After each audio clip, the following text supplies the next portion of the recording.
Has Kingdom Hearts surpassed Nier or still not yet? I don't know if anything will surpass Nier. To be honest. This has been great though. Riku! Your Majesty! Uh-huh. Sora! About time. Sorry. Okay.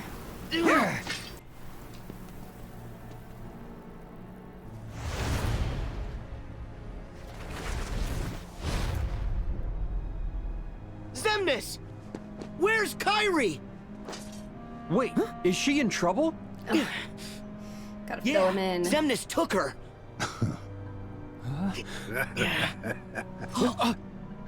Settle down, boy.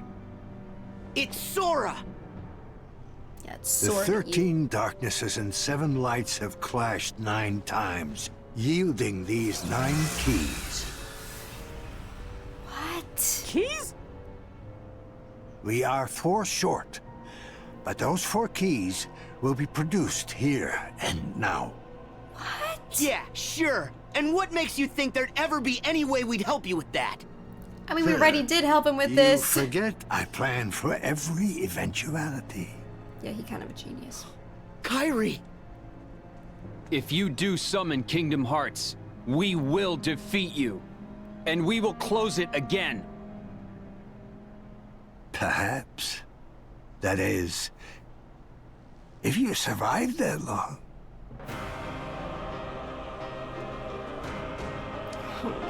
Brother. To the shadows, handsome. Alright, beat the little shitter first because he pisses me off.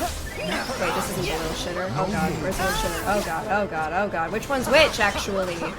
You? Okay. Get rid of this guy. Oh, what? Already?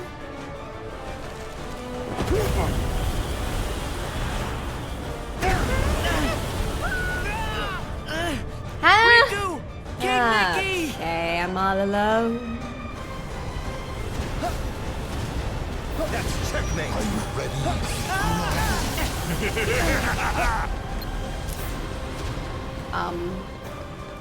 More, you say?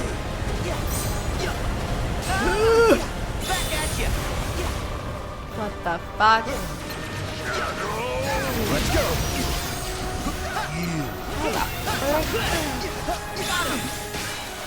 No, give me the baby.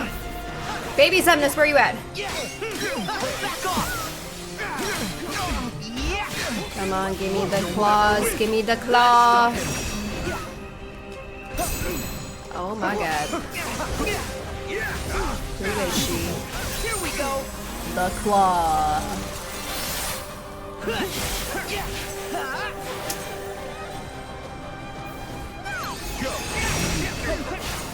Crap, I don't have guard when I'm in this. Back at you! No more. Get over here! Back off! Back at you! You dying. What the fuckies?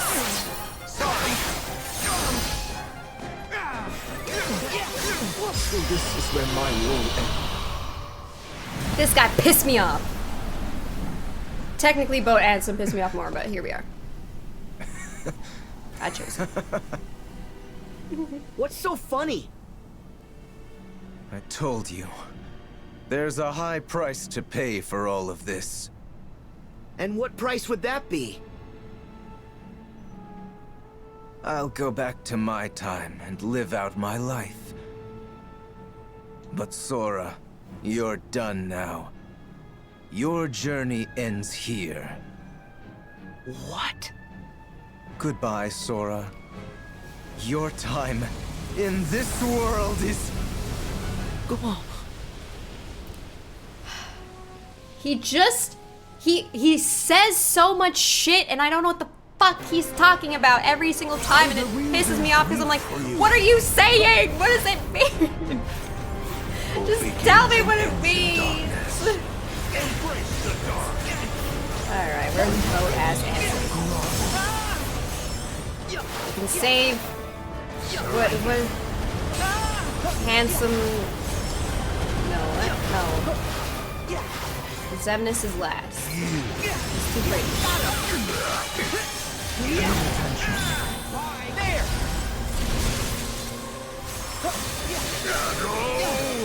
Be gone.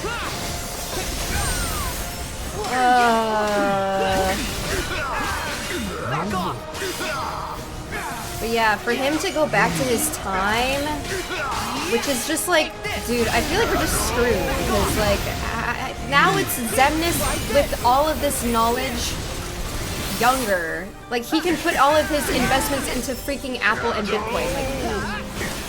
Like he's unstoppable. What do you do? What do you do?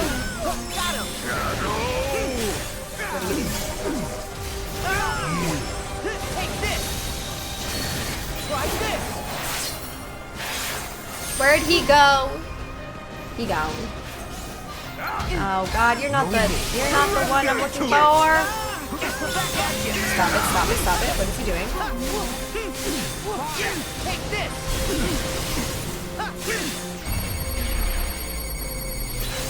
I didn't even max it.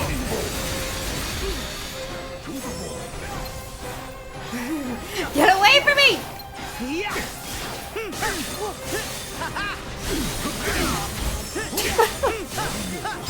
Microsoft and Kingdom Hearts. Okay, okay. Now what?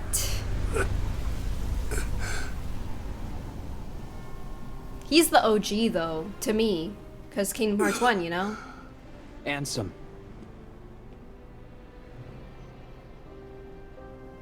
What a journey you and I have had. You know? It's strange. I think I'm gonna miss you. Your strength is vaster than darkness. I knew I never stood a chance. Part of me wanted to defy my fate. But when the others betrayed us, I found I did not care. And then, nothing else seemed to matter anymore. Ansem. What? It is time to move on, boy. There is more to seek. So go forth now and seek it. Dang, okay. I mean, that was kind of a nice message for his departure.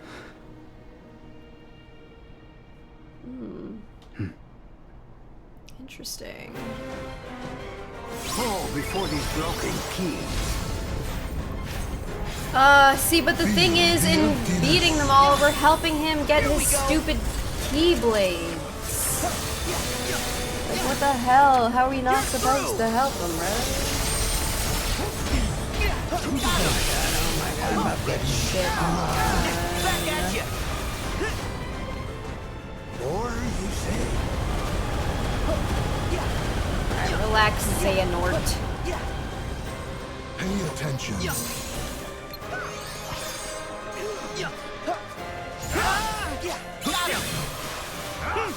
No more.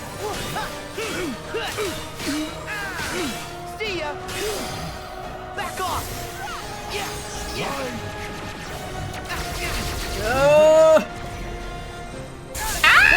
I didn't time that right. I was gonna guard. So long! Here we go!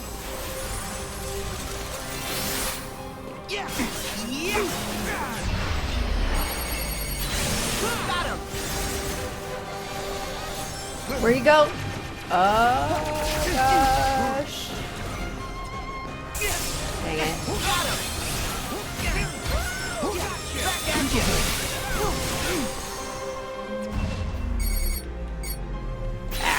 Gotcha! What am I feeling? What am I feeling? Ooh. See, I bust out the blocks for the special occasions, okay? We mean business now. We're fighting the Xemnases, the Ansems, and the Xehanorts. Yet again. Yet again.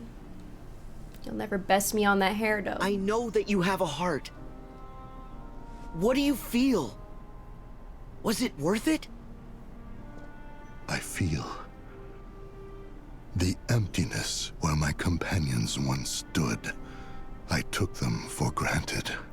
Interesting. And now I have nothing.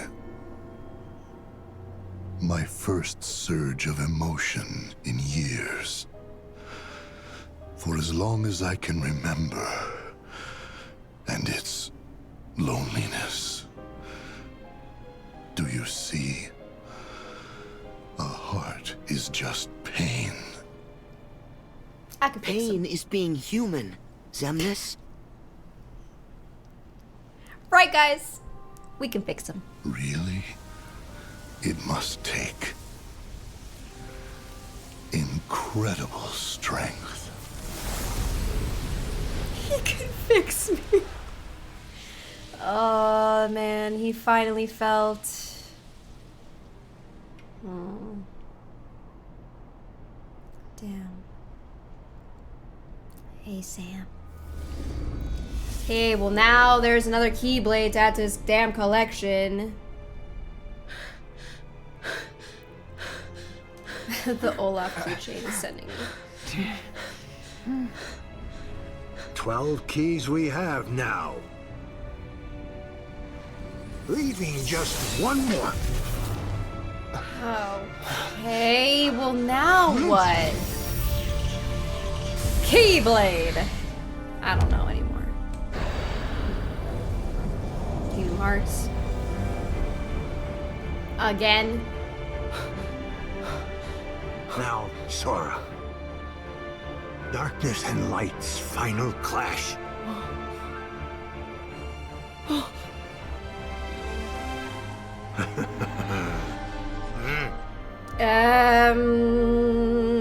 Kyrie! You require motivation. Dude. Oh shit.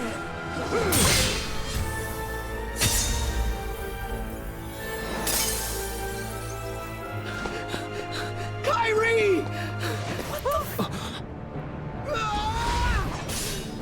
Why her?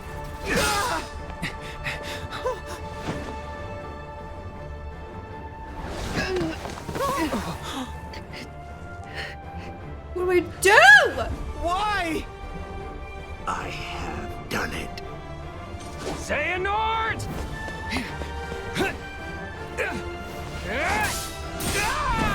You okay? ULTIMA! Stop sign.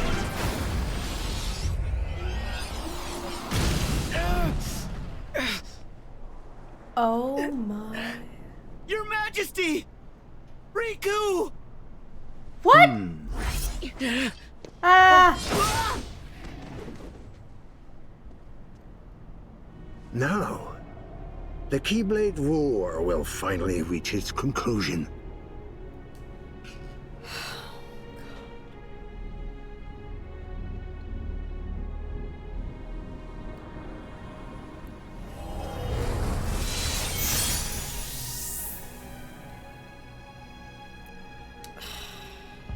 Dude. Ah, the Keyblade is complete. Kingdom Hearts, I call upon your true form. Open now and show me the world to come.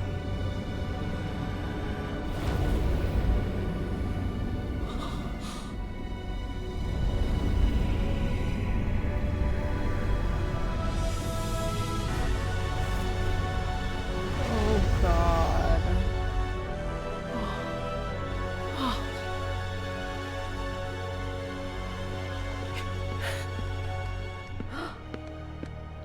Yensid, where are you? Where is Yasnid? Get him over here stat. We thought you might be able to use a couple of more half pints. Donald. Goofy. You can't do anything without us. Hey, come on. We did a lot actually, Donald. Thank you very much. Now wipe those tears. And let's go stop Master Xehanort. Yeah. But he controls Kingdom Hearts now. And Kyrie. You worried? Guys, Sorry we took so long. Had a couple of plot points that needed ironing out. Oh. Master Xehanort. He did it. He opened Kingdom Hearts. So what now? I'm surprised he didn't have more of a reaction. Like, like they just look at each other and like, sup? Okay, they're We've okay. still got one hope. Your Majesty, Riku, are you okay? We're fine. Yeah. Okay. What hope? It's Xehanort. During the Mark of Mastery exam, we learned that he can transcend space and time. He's a portal, and we can use that to trap him. But it won't be easy. Aqua, Riku, I'll need both your help if we're gonna push Xehanort out of this world. Understood. Wait! I'll do it. What? Kingdom Hearts is a much bigger threat. Let me handle Xehanort, while you guys keep it shut.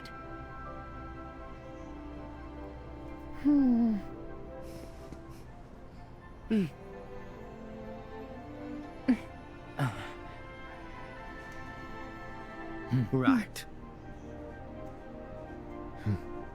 This is crazy. Just seeing everybody. Okay, Sora. Insane. I got this. Just seeing Shion standing right there, like, holy shit. This happened. Huh? My boys. You can't forget about us. Without Keyblades, it's not like we'll be much help here. Oh.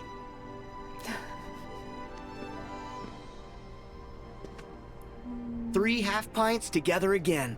Oh. Let's move. The darkness is spreading.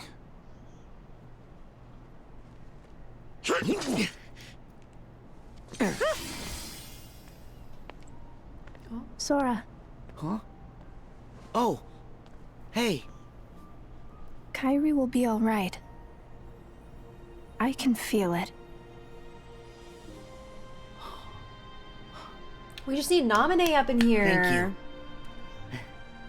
Thank you. Literally, Nominee's the last one.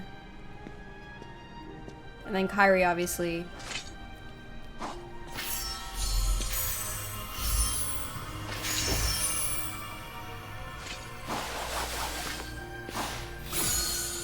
Do it!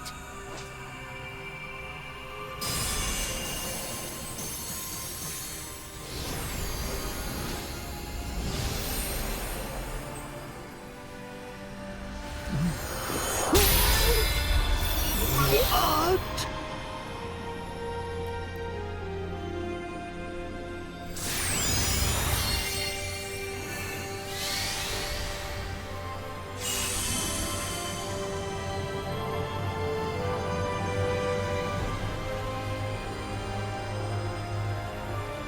This feels like the end of the game.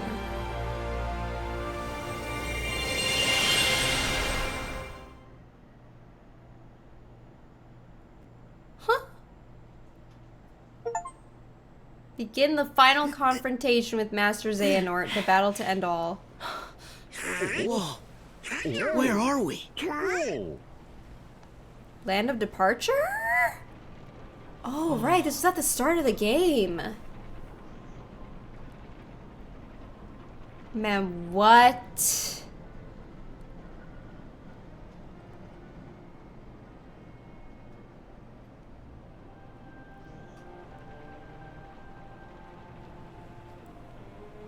It's beautiful. Beautiful. Another time. Right. We need to find Master Xehanort. Yeah.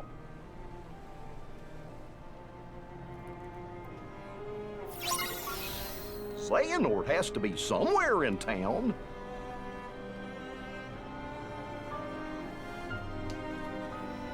Okay.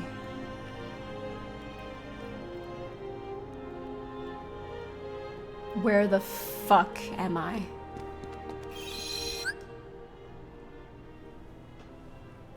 Scala ad Caelum? The stairway to the sky. Now I can get the chest? Thank goodness. So, I'm assuming I go back to here, right? Like... exactly an hour.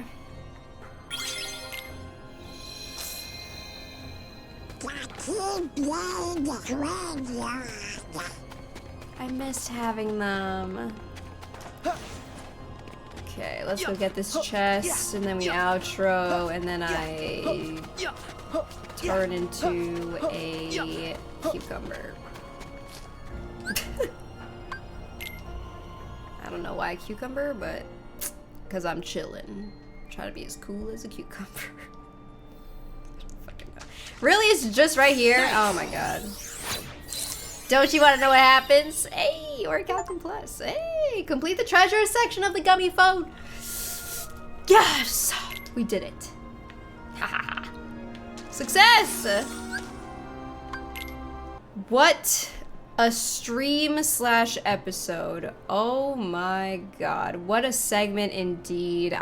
I feel like I've truly now experienced peak Kingdom Hearts, and it was everything. I think I'm not gonna stop being able to think about the Roxas, Xion, and Axel and Sayek's moment, because it was just so good. It was just so...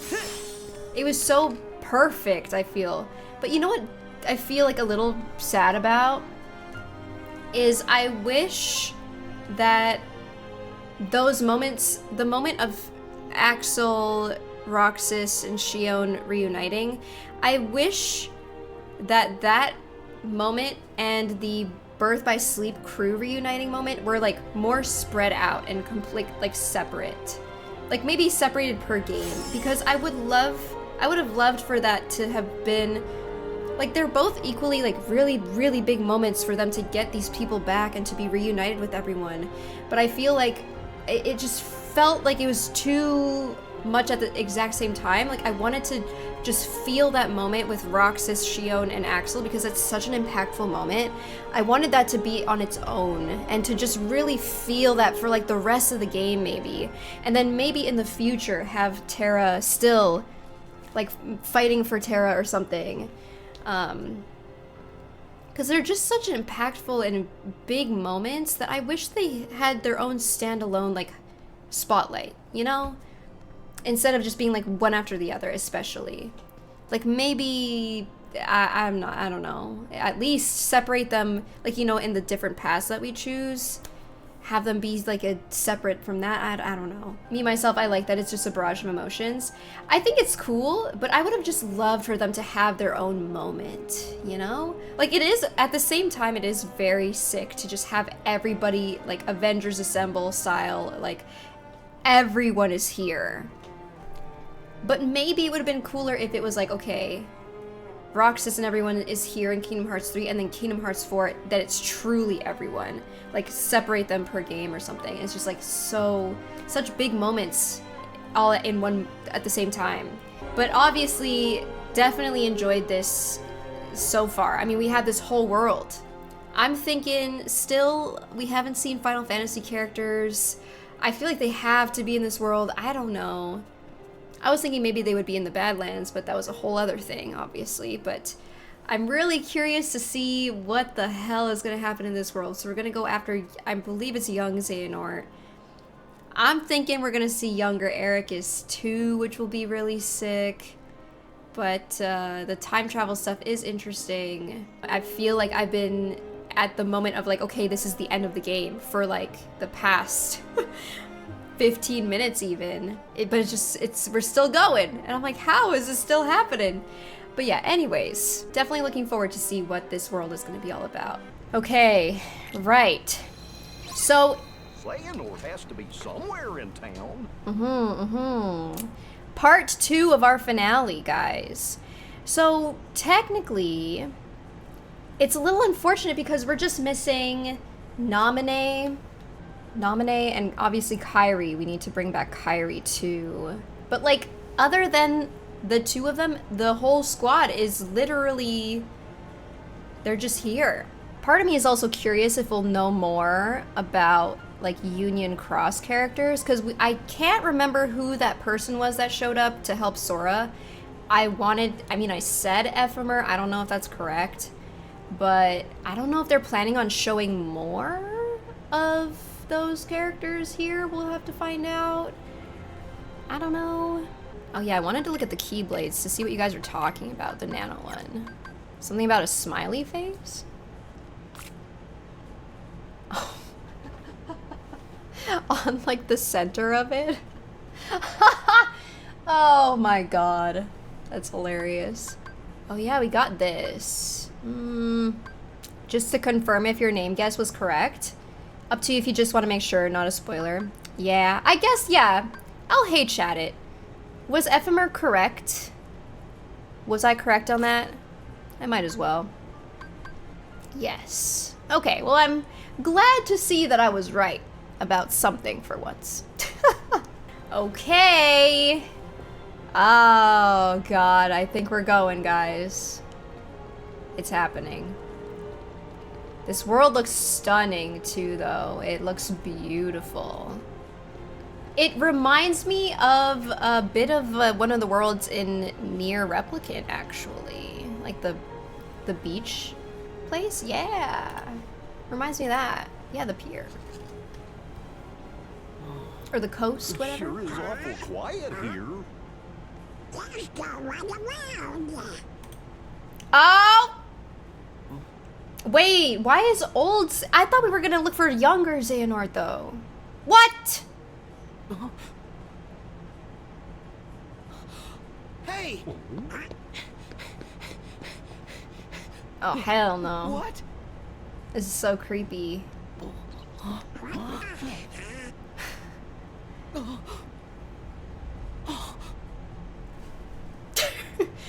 Whoa.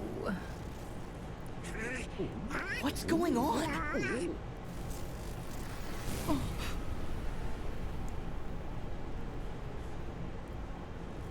What is that? Yo, what the hell are these? 3 of them?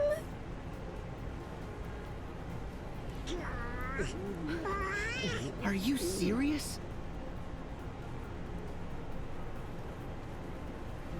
They got some nice shoes.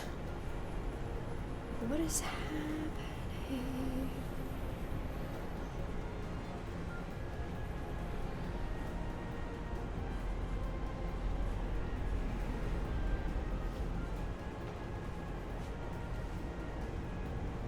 1, 2, 3, 4, 5, 6, 7, 8, 9, 10, 11, 12? Was it 12? I couldn't count fast enough. I don't think they're the locals. Ready?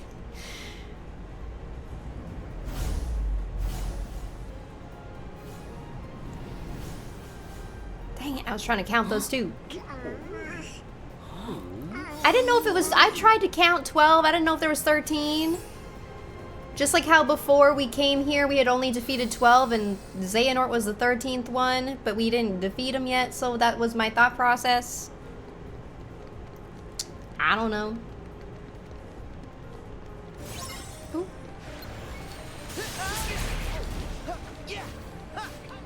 I can't reach! The mysterious adversaries. Listen, like I said, before we came here, we had only defeated 12 of them. That's why. I'm like, maybe only 12. I am aware there's 13 organization members. Here we go. Blizzard claws.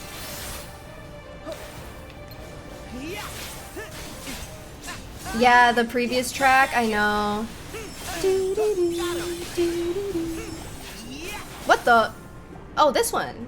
I mean, I can, unless this is, you're talking about a different track. I don't want to break the flowers. Yeah, the claw keyblades are kind of fire, dude, I gotta say. Okay, this music is freaking insane. Where'd they go? Don't worry, I got to break that chair real quick.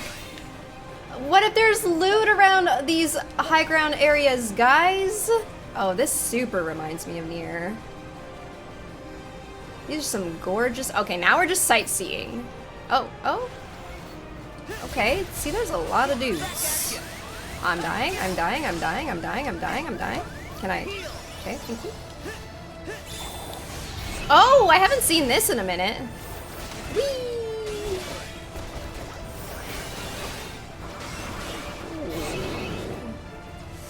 F those tables. Where, what am I attacking? Hello? Where are they going? Where are y'all going? Oh my god. Where? Oh! Oh, wait, their keyblades are different. I didn't even realize until just now. I saw Marluxia's and like the, what the frickety frick frack. Holy crap. Oh my god.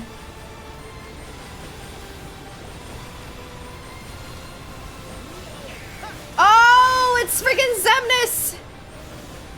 Okay, dude, this is sick! What the hell? Okay, I feel like they just got their keyblades though, because they did not look like all of this a moment ago. Unless I just didn't notice.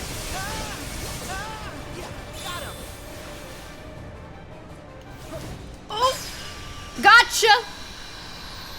I don't know who was the last blow, but I got him. They always did? Oh my god. Of all the places to be sent. So he's here for real? Master Xehanort! Behold, this town. Once a seat of power for all Keyblade wielders. It is the nexus from which all worlds spring.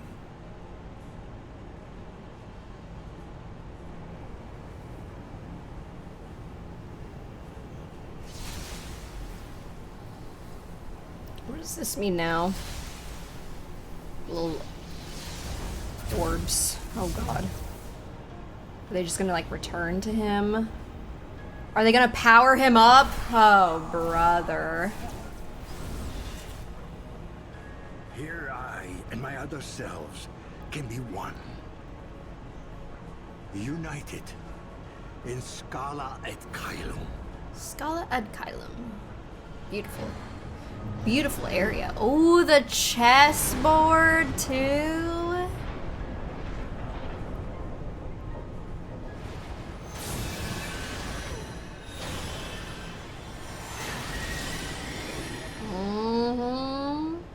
Oh, the game is quiet. I'm so sorry, guys. I will. Dang it. That's gonna be annoying. Sorry about that.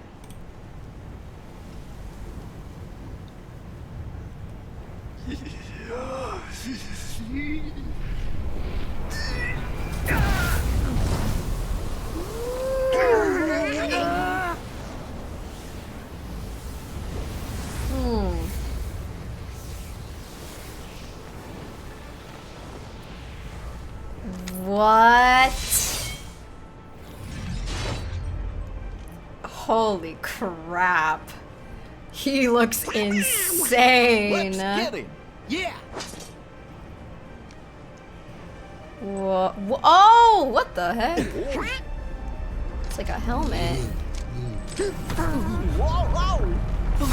What in the Doctor Strange is happening here? Oh my god! You guys okay? Now. Yo.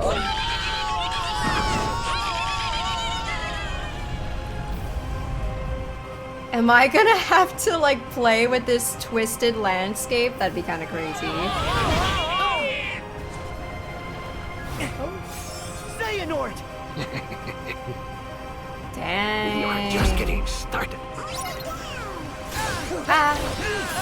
Oh gosh. Back at you! Not a chance. Come on. What's going on? Back at you! Heal! Where'd he go? Where'd he go? Where'd he go? No. Come on. Come on. Okay, yes, I'm really sorry about the audio, guys. I turned down the audio for my intro and then I forgot to turn it on.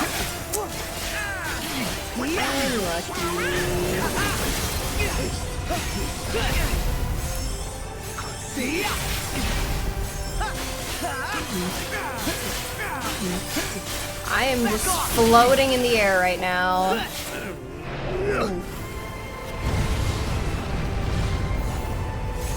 Try this! I'm iframing! Ah, can I get out? Okay. Holy moly, what on earth? Yikes, yikes, yikes, yikes. Ah, what is happening? Oh gosh, I can't even block.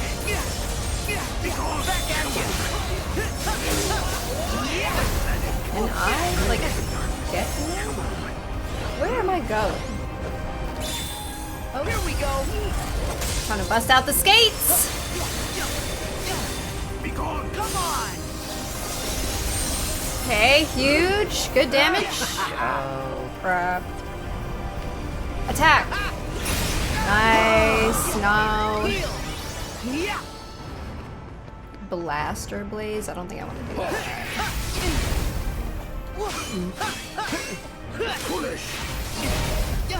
Oh yeah, I have no magic right now, dang it.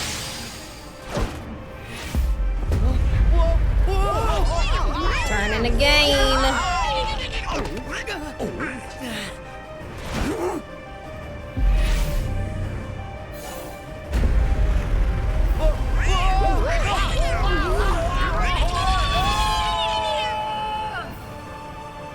Am I gonna have to fight underwater?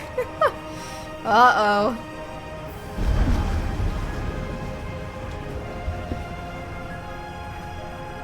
Oh boy. At least the underwater combat's not too bad in this game. I feel like they did it right.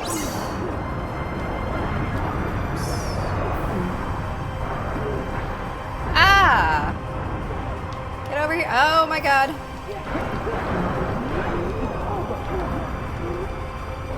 Get him, Goofy.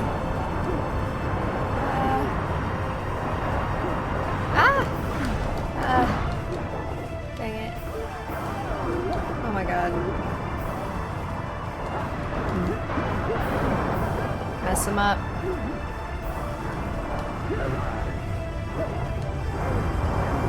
Ah! What the heck? Crap. The underwater sounds too. Ah, can I get out? Holy moly. Where is he? I don't know. Where'd he go? Where you at? Oh my god, where the hell? Okay.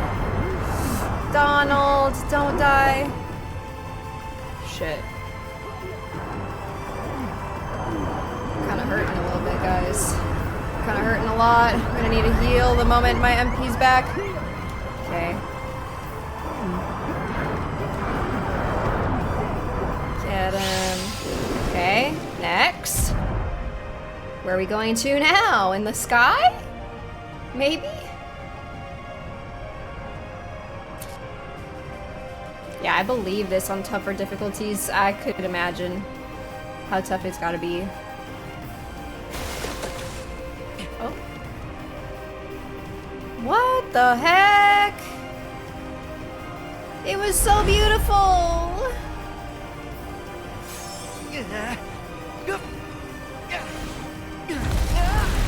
Oh gosh. Oh my god, are we actually gonna be in the sky?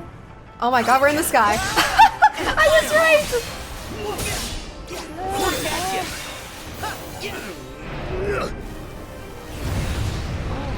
god. Where's he at? Oh, Master Xehanort! Ah! Gosh. Oh my goodness, where is he? Ah. My god. This freaking guy.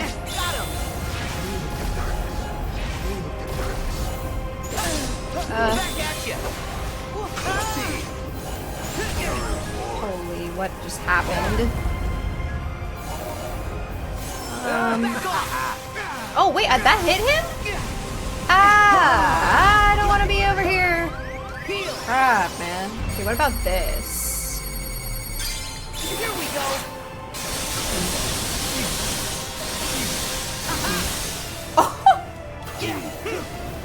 No!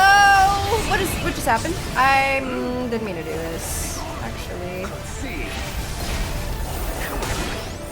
Whatever. This could be a cool ending. You think you have won? Got him. That did a little damage. Just a little bit.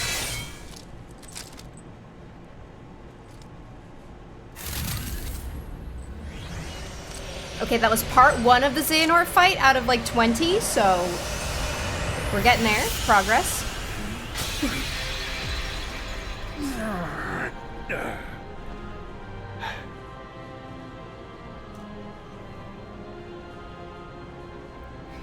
Dang, what if we don't even find like younger Xehanort and stuff? I don't know. I'm not too sure what's happening.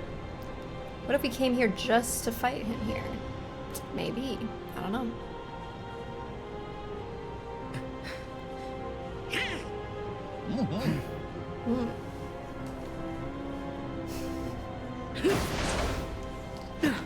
You messed up this whole beautiful city. How dare you?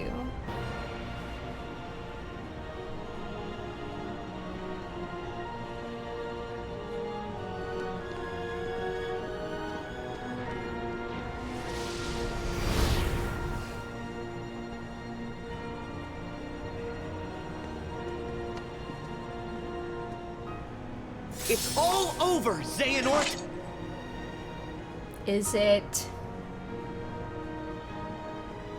You thought you could contain me here, knowing all that you do about connections?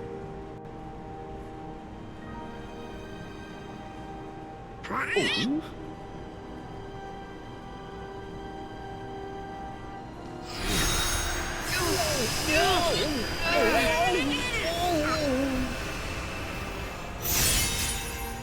Ugh, you and your keyblade.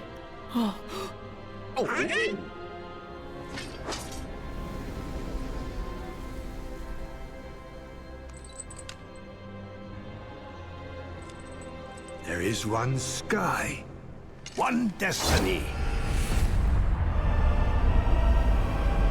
Like, what are we supposed to do about this? How are we supposed to win against a keyblade like that? Oh, man.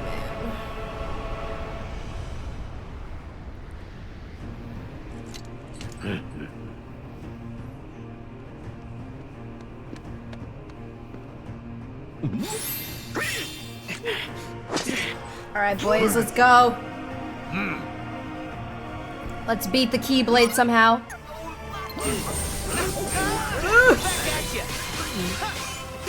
Keyblade versus my frozen keyblade. Got him! Back off! Here we go! Shoot. He's not really near me.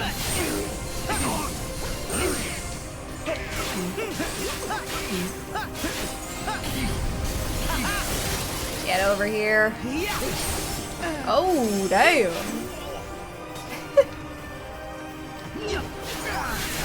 Just two guys fighting in the sky.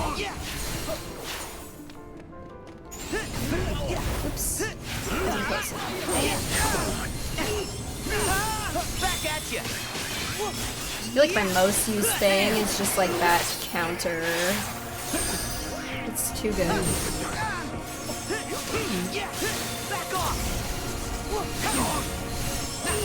Oh my gosh.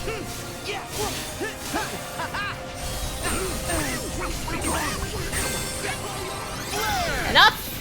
Taking damage here. Ah!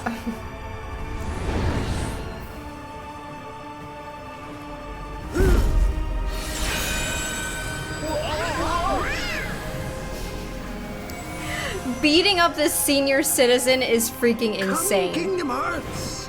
No! Come, Guardian.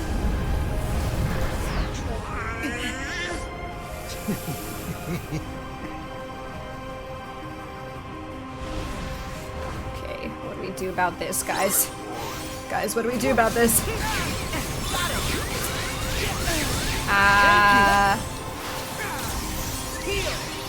Dang it, I got healed already. That was unfortunate.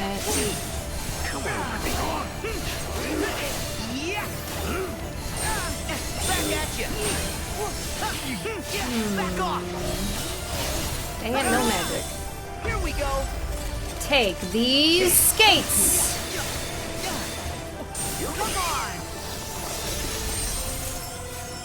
Oh yeah, I should probably use my... Oh god, where are he going? Get him! Wait, what happened? I pressed X and nothing happened. Strike! What the hell is this? I don't know.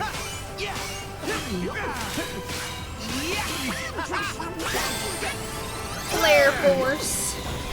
Enlighten me. Whoa! Attack him and reclaim my light.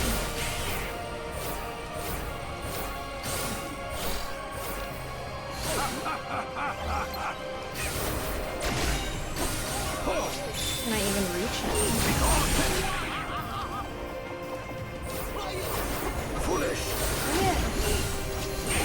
Man is freaking teleporting all over the place. I can't use magic. What the hell? I haven't hit him once. I'm not doing any damage to him anyway, but I am hitting him. Okay, did I get my light back or did I just get healed? I think I just got healed.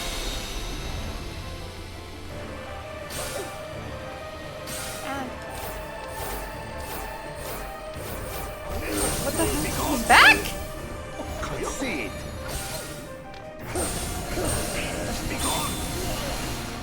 What is... I don't know if I'm doing this right. He's taking damage. I'm not doing any damage to him.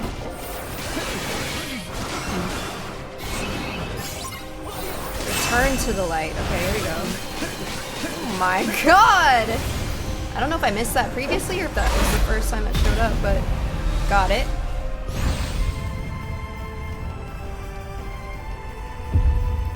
Oh, snap! What? Oh my god. Can I freaking block anything, dude? Goddamn!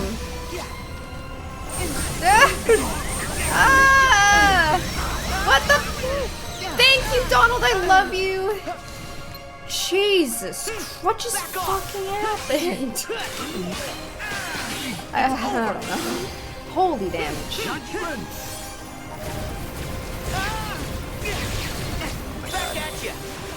Get me over here.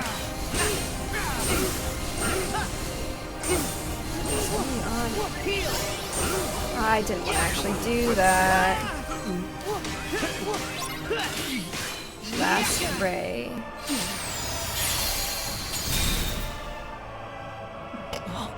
Never seen such a zoomed in grin. Okay.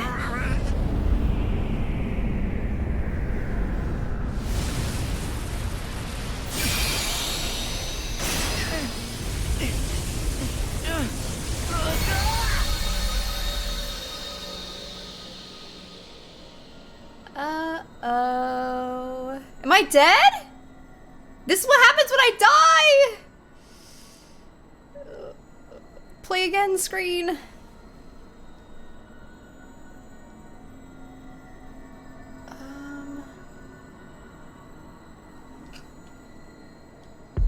Okay. I'm pressing the X button. I was like, I feel like I'm probably supposed to do something here. Press Trinity to call upon your bonds of friendship. Okay. Dude, I'm actually dead.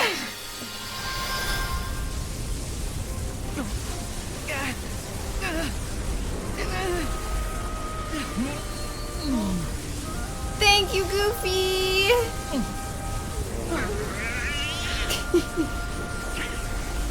Thank you, Donald.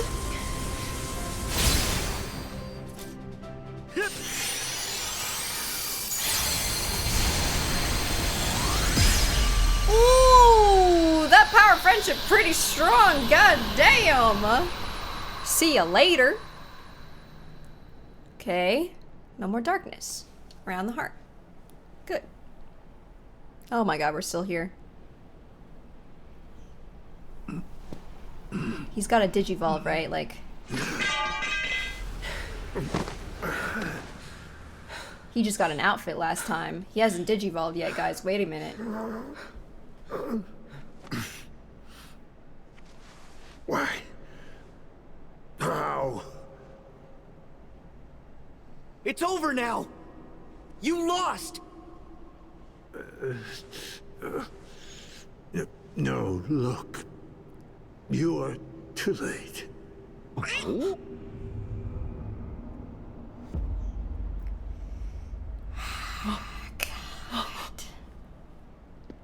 Are we really? I don't know. What's gonna happen? A purge. The world will be returned whence it started. The world began in darkness, and from that darkness came light. From the light came the people, and the people had hearts. Evil burgeoned in those hearts, begetting more darkness. And the darkness spread across the world like a plague. The light, the symbol of the world's hope, was devoured by shadow, leaving nothing but ruin and utter failure. But the first light, the light of Kingdom Hearts, it can give us a new start. An empty world, pure and bright. It wasn't your decision to make.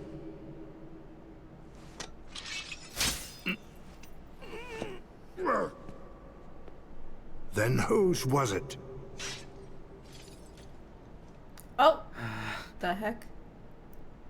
The world needs someone to stand up and lead. Someone strong. To stop the weak from polluting the world with their endless darkness. Someone to dictate their destiny. If so, you're not that person, Xehanort.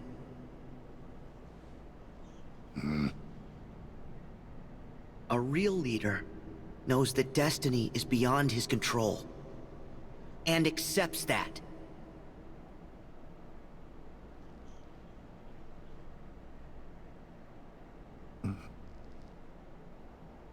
You make me think of an old friend.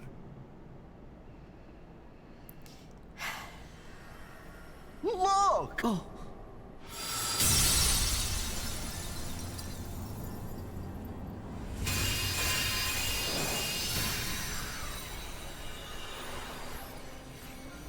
Oh!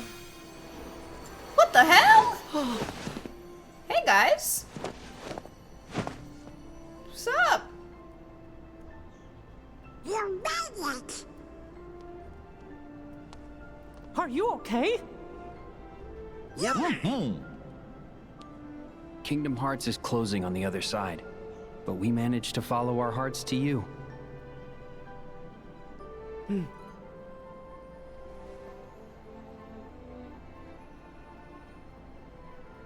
Master Xehanort. You son of a bitch!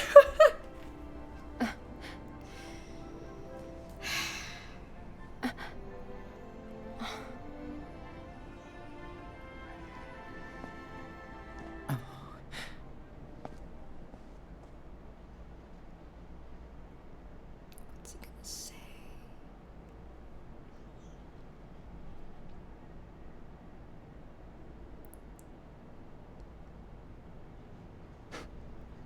There's more to light than meets the eye.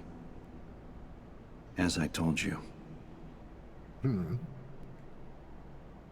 You sly fox.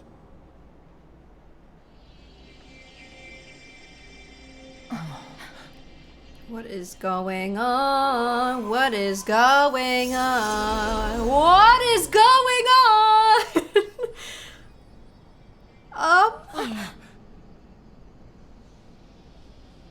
Now hand over the Keyblade, Xehanort. It is too late. For us, perhaps, but not for them.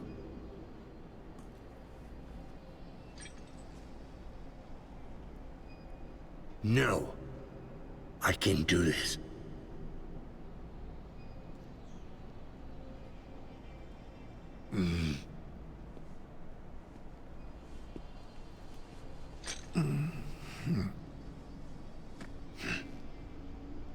Enough. Checkmate.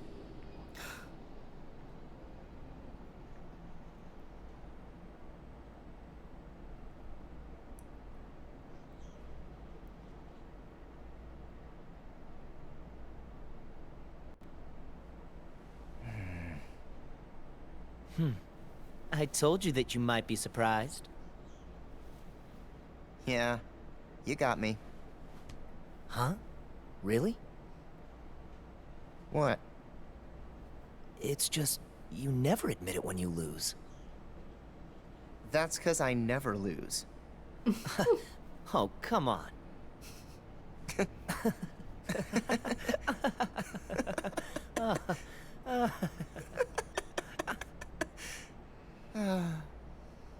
Good game today. I try. Maybe I won't go as far as you. Huh? When the world needs a defender, they'll pick you, Ericus. Huh? You think? But that doesn't mean that I can't be there for you. Yeah, and I'll be there for you.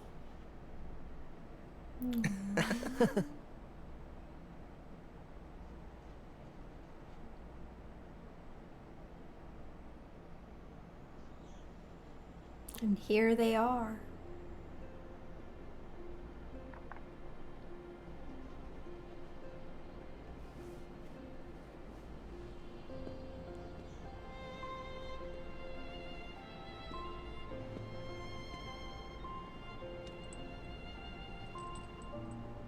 Very well done.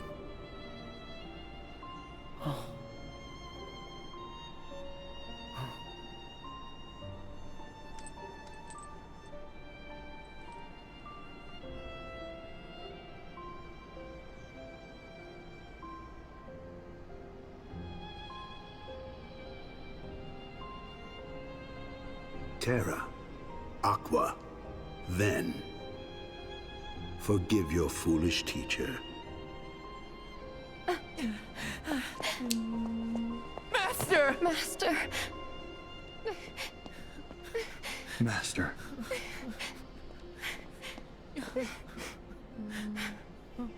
Then, I put you through such a harrowing experience.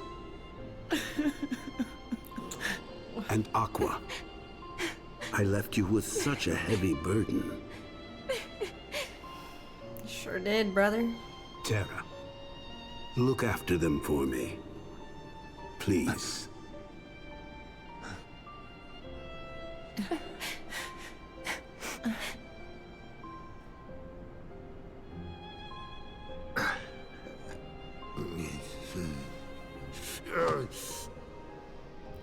Here.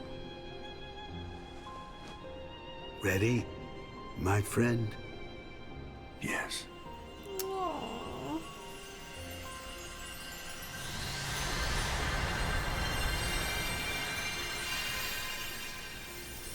Oh my god.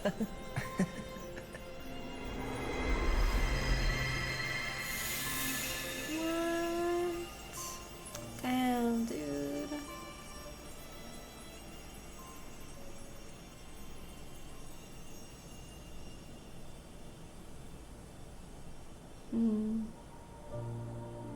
Aw. Sora, let's close it.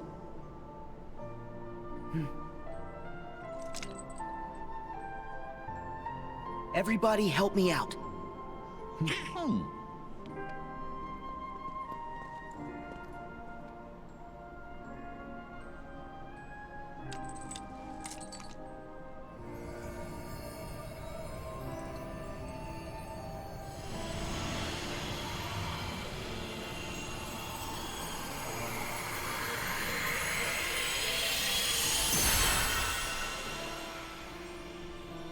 It looks so cool, this color.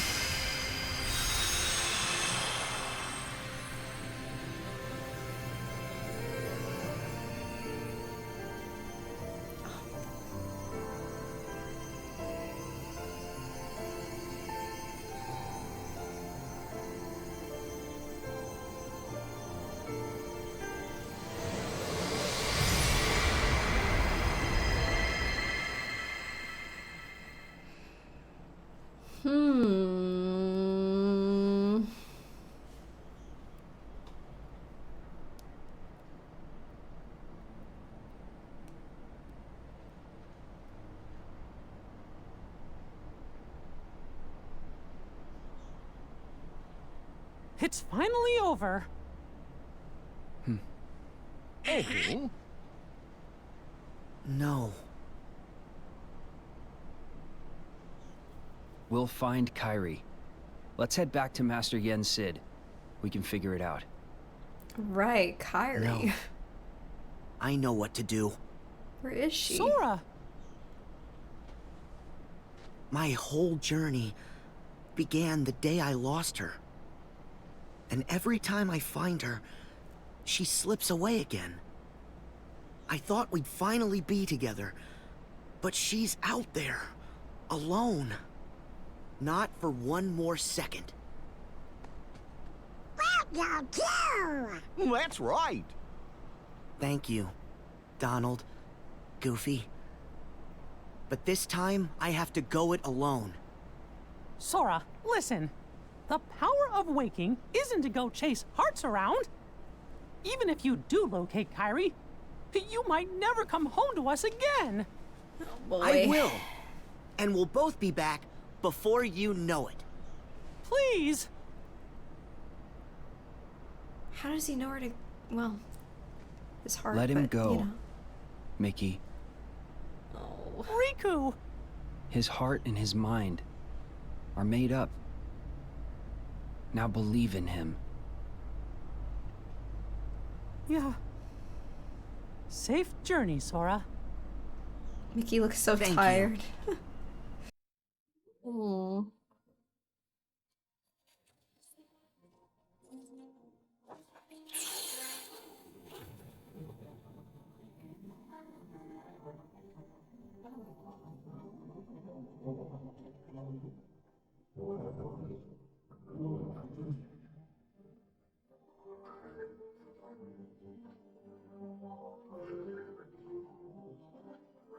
The boys are home. Aww.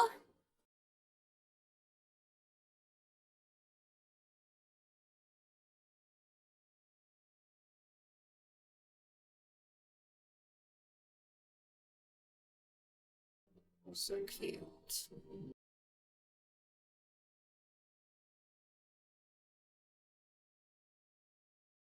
Where's Goofy's waifu? Dang, so this is the end, hey? Unless they're debating me, but...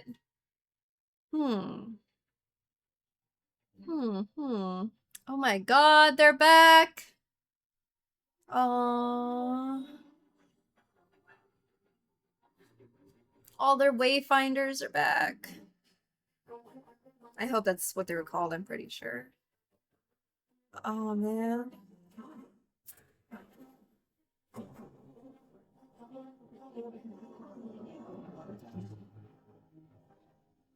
Wait.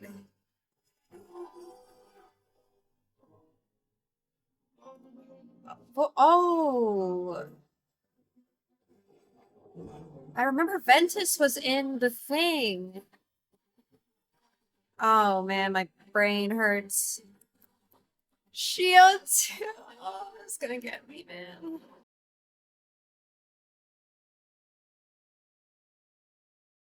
Pop out the ice cream, yes! With isotubes? No way! Oh my god. Hey, oh, how sweet! Oh, there's a whole everyone. I love this.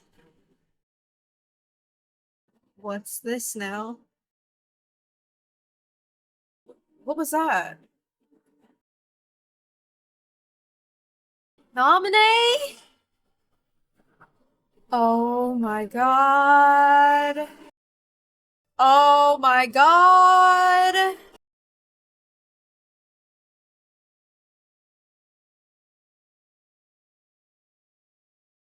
Holy shit.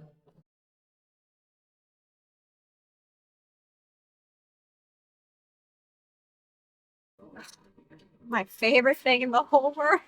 The gummy ship! Riku's here, but then Sora's not here.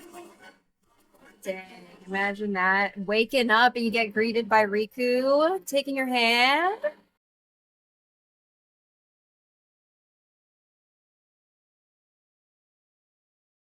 Okay.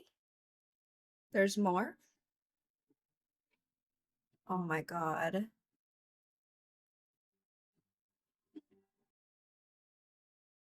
I live for Isa. Okay, the song? Wait a minute.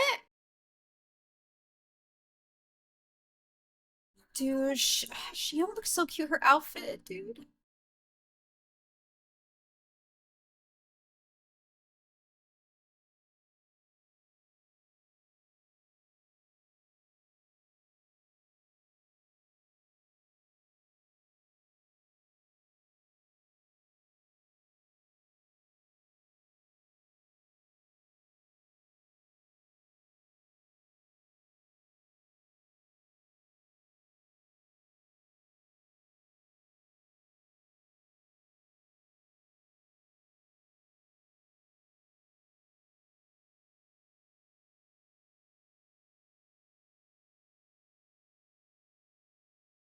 Oh my god.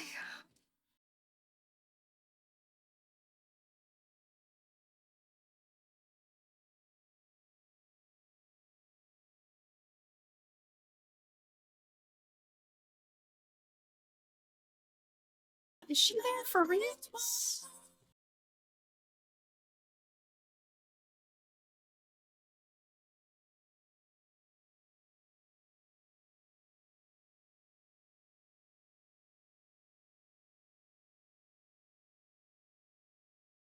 May have to do the next cover, y'all.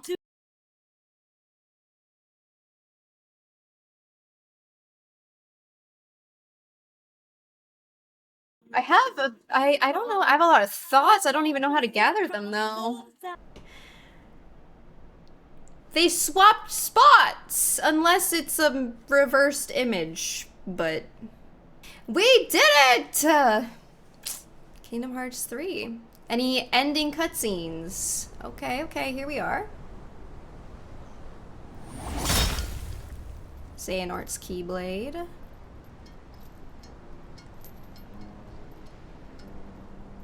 I feel like someone's gotta pick this up. It's gonna be Zigbar. finally. Back where it belongs. Wait, no, that sounds like Xehanort, though. Unless it's someone else. The box? The Masters? Okay.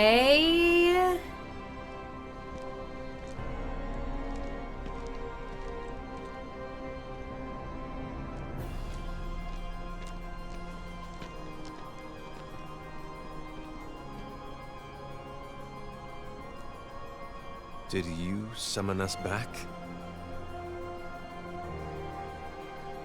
Yep. God, it sounds like Is that you, Lucio? You look different. Haven't heard that name Oh in a my long while. God! These days they call me Zigbar, but hey, whatever suits you. Is it really you? Son of Yeah, but some time ago I had to cast my old form away. Been through plenty more semblances since, but it's still me underneath it all. What happened? Why are we here? You tell me! I had a role to play. And after all these years, it's done. What role?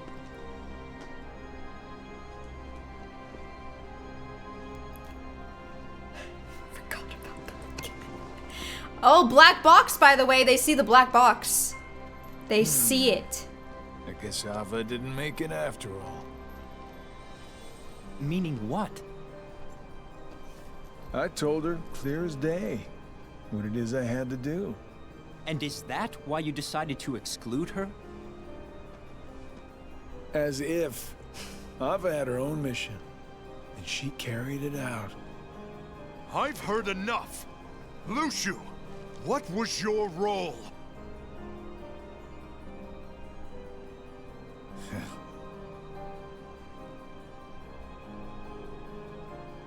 I hope you like long stories. The Book of Prophecy.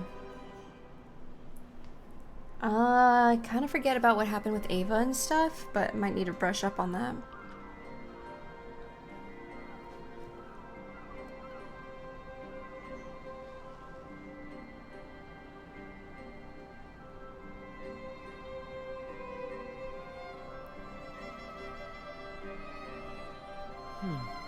Oh, right.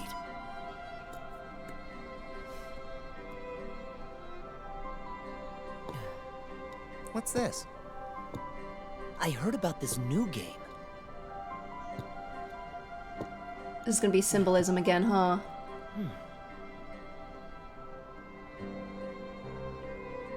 Oh, it's all the masks. 7 black pieces. And? Just watch. Son of a gun!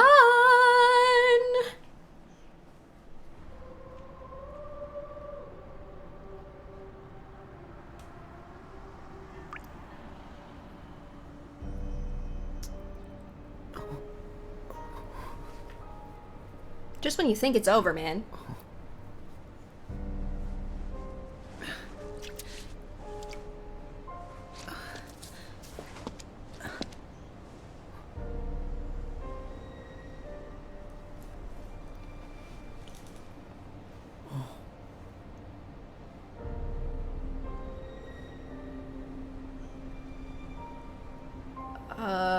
Hard to say where we are.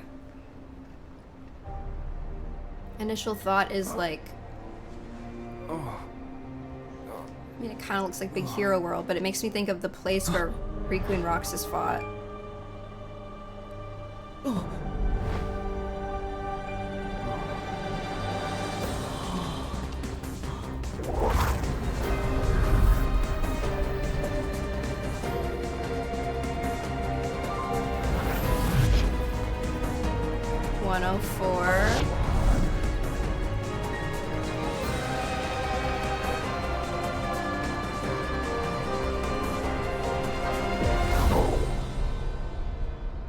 I mean, it looks like Tokyo to me. San Francisco.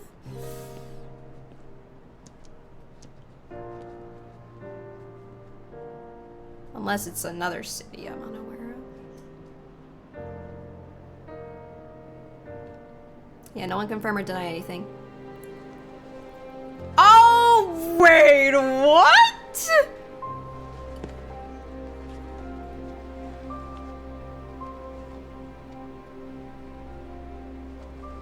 Heart.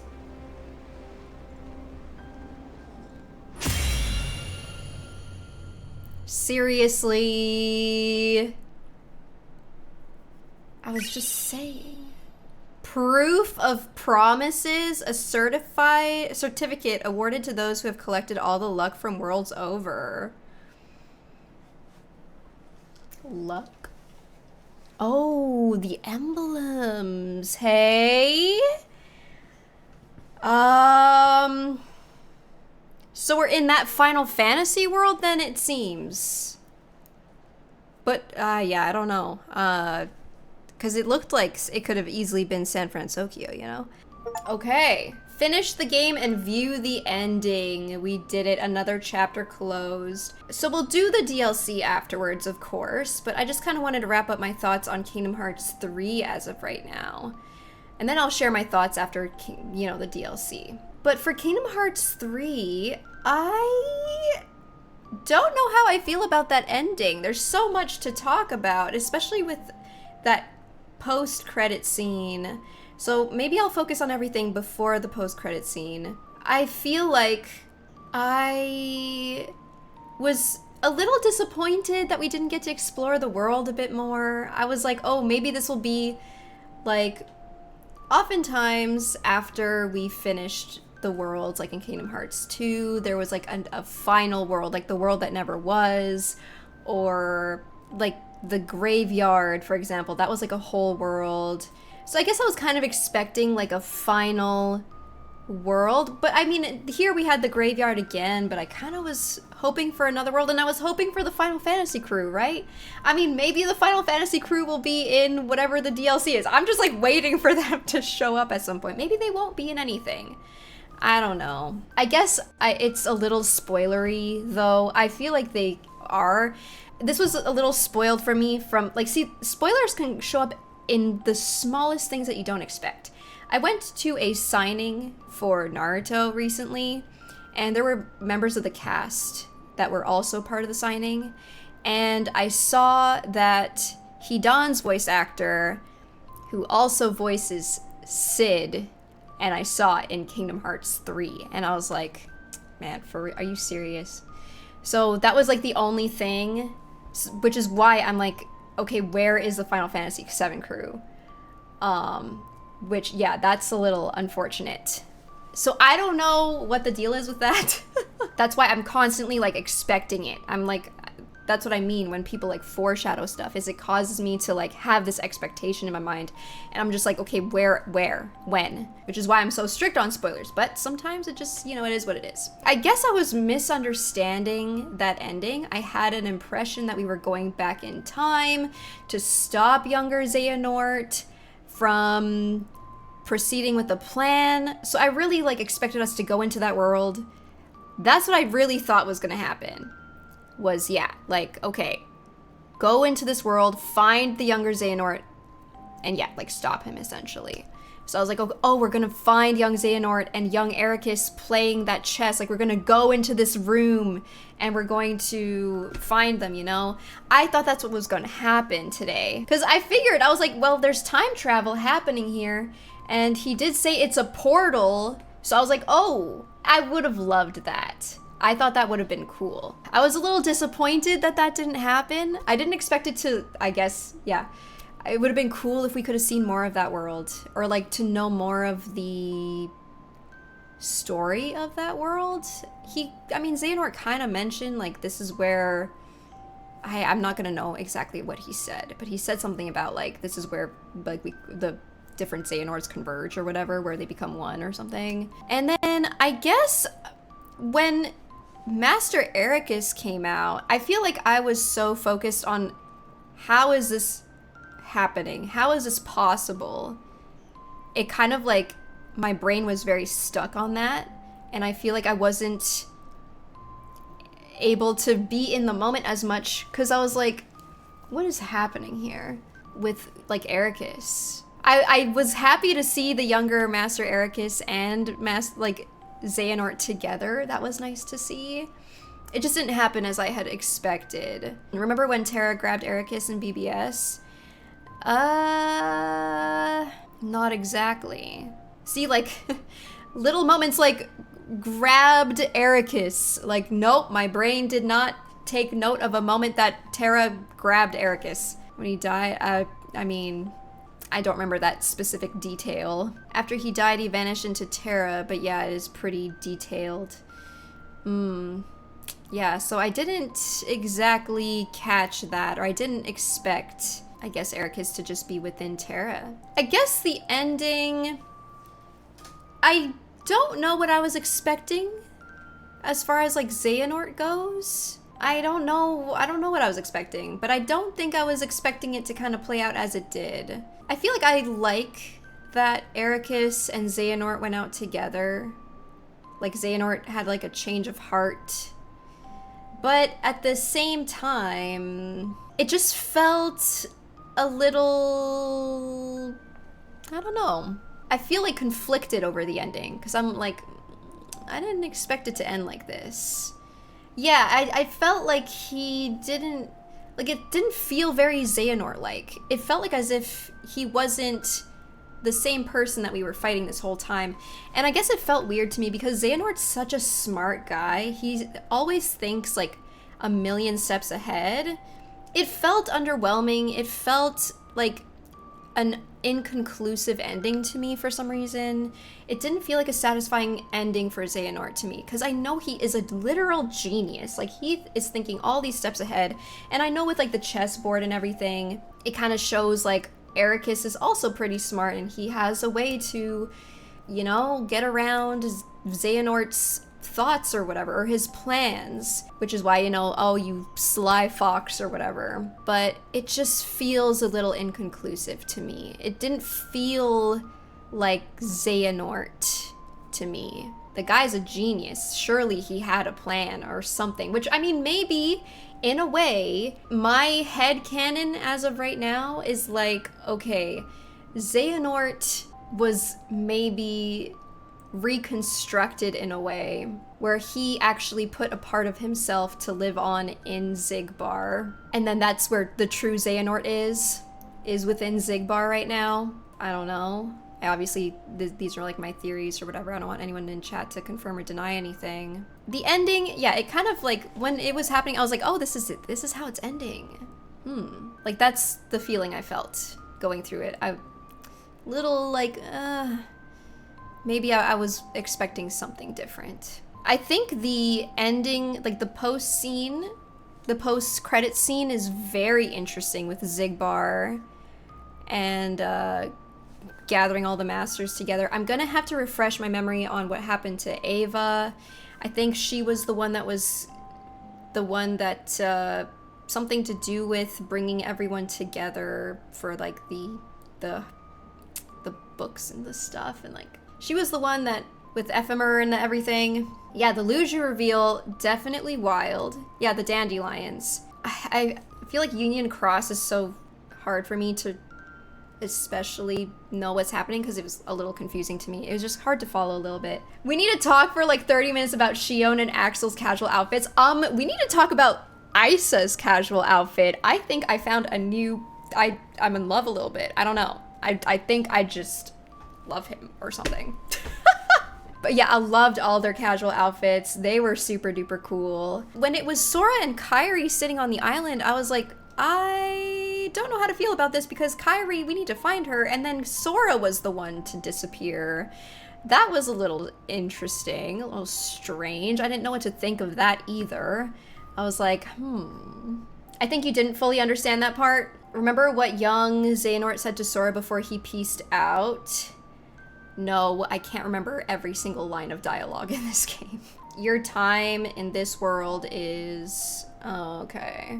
He said Sora will lose himself by abusing the power of waking. Got it, got it. Okay. Let's just say you're the first streamer I've watched that didn't cry while witnessing that part. The Sora disappearing part. I feel like there's certain things that make me cry, and then there's certain things that I'm like, There's major spoilers being spoken. Okay. Well, I don't know what to say. Because to me, just seeing Kairi there, I was like, when is this? What is this? Because we haven't found Kairi. So I was already like, what? Because to me, seeing Sora disappear there, like, didn't necessarily mean anything at all. Because it's first of all, it's a little cutscene, and like maybe it has something to do with like what Xehanort said, but I'm like, it's in a cutscene. So to me, like, I'm taking it with a grain of salt, basically, because I feel like a lot of these cutscenes, they are presented to you without really, like, it's just a piece. It's just a piece. Sora was so confident before leaving, I couldn't even be sad. Yeah, like, I don't know. Like, to me, like, it could, for all I know, it's like a dream world again. Like, I can't tell with this game. I can't tell if it's a real thing or not. I feel like, to me, I like have the game tell me the story, not like a random cutscene at the end of the game that is just like given without, I mean, like maybe there's context, but it's not like definitive.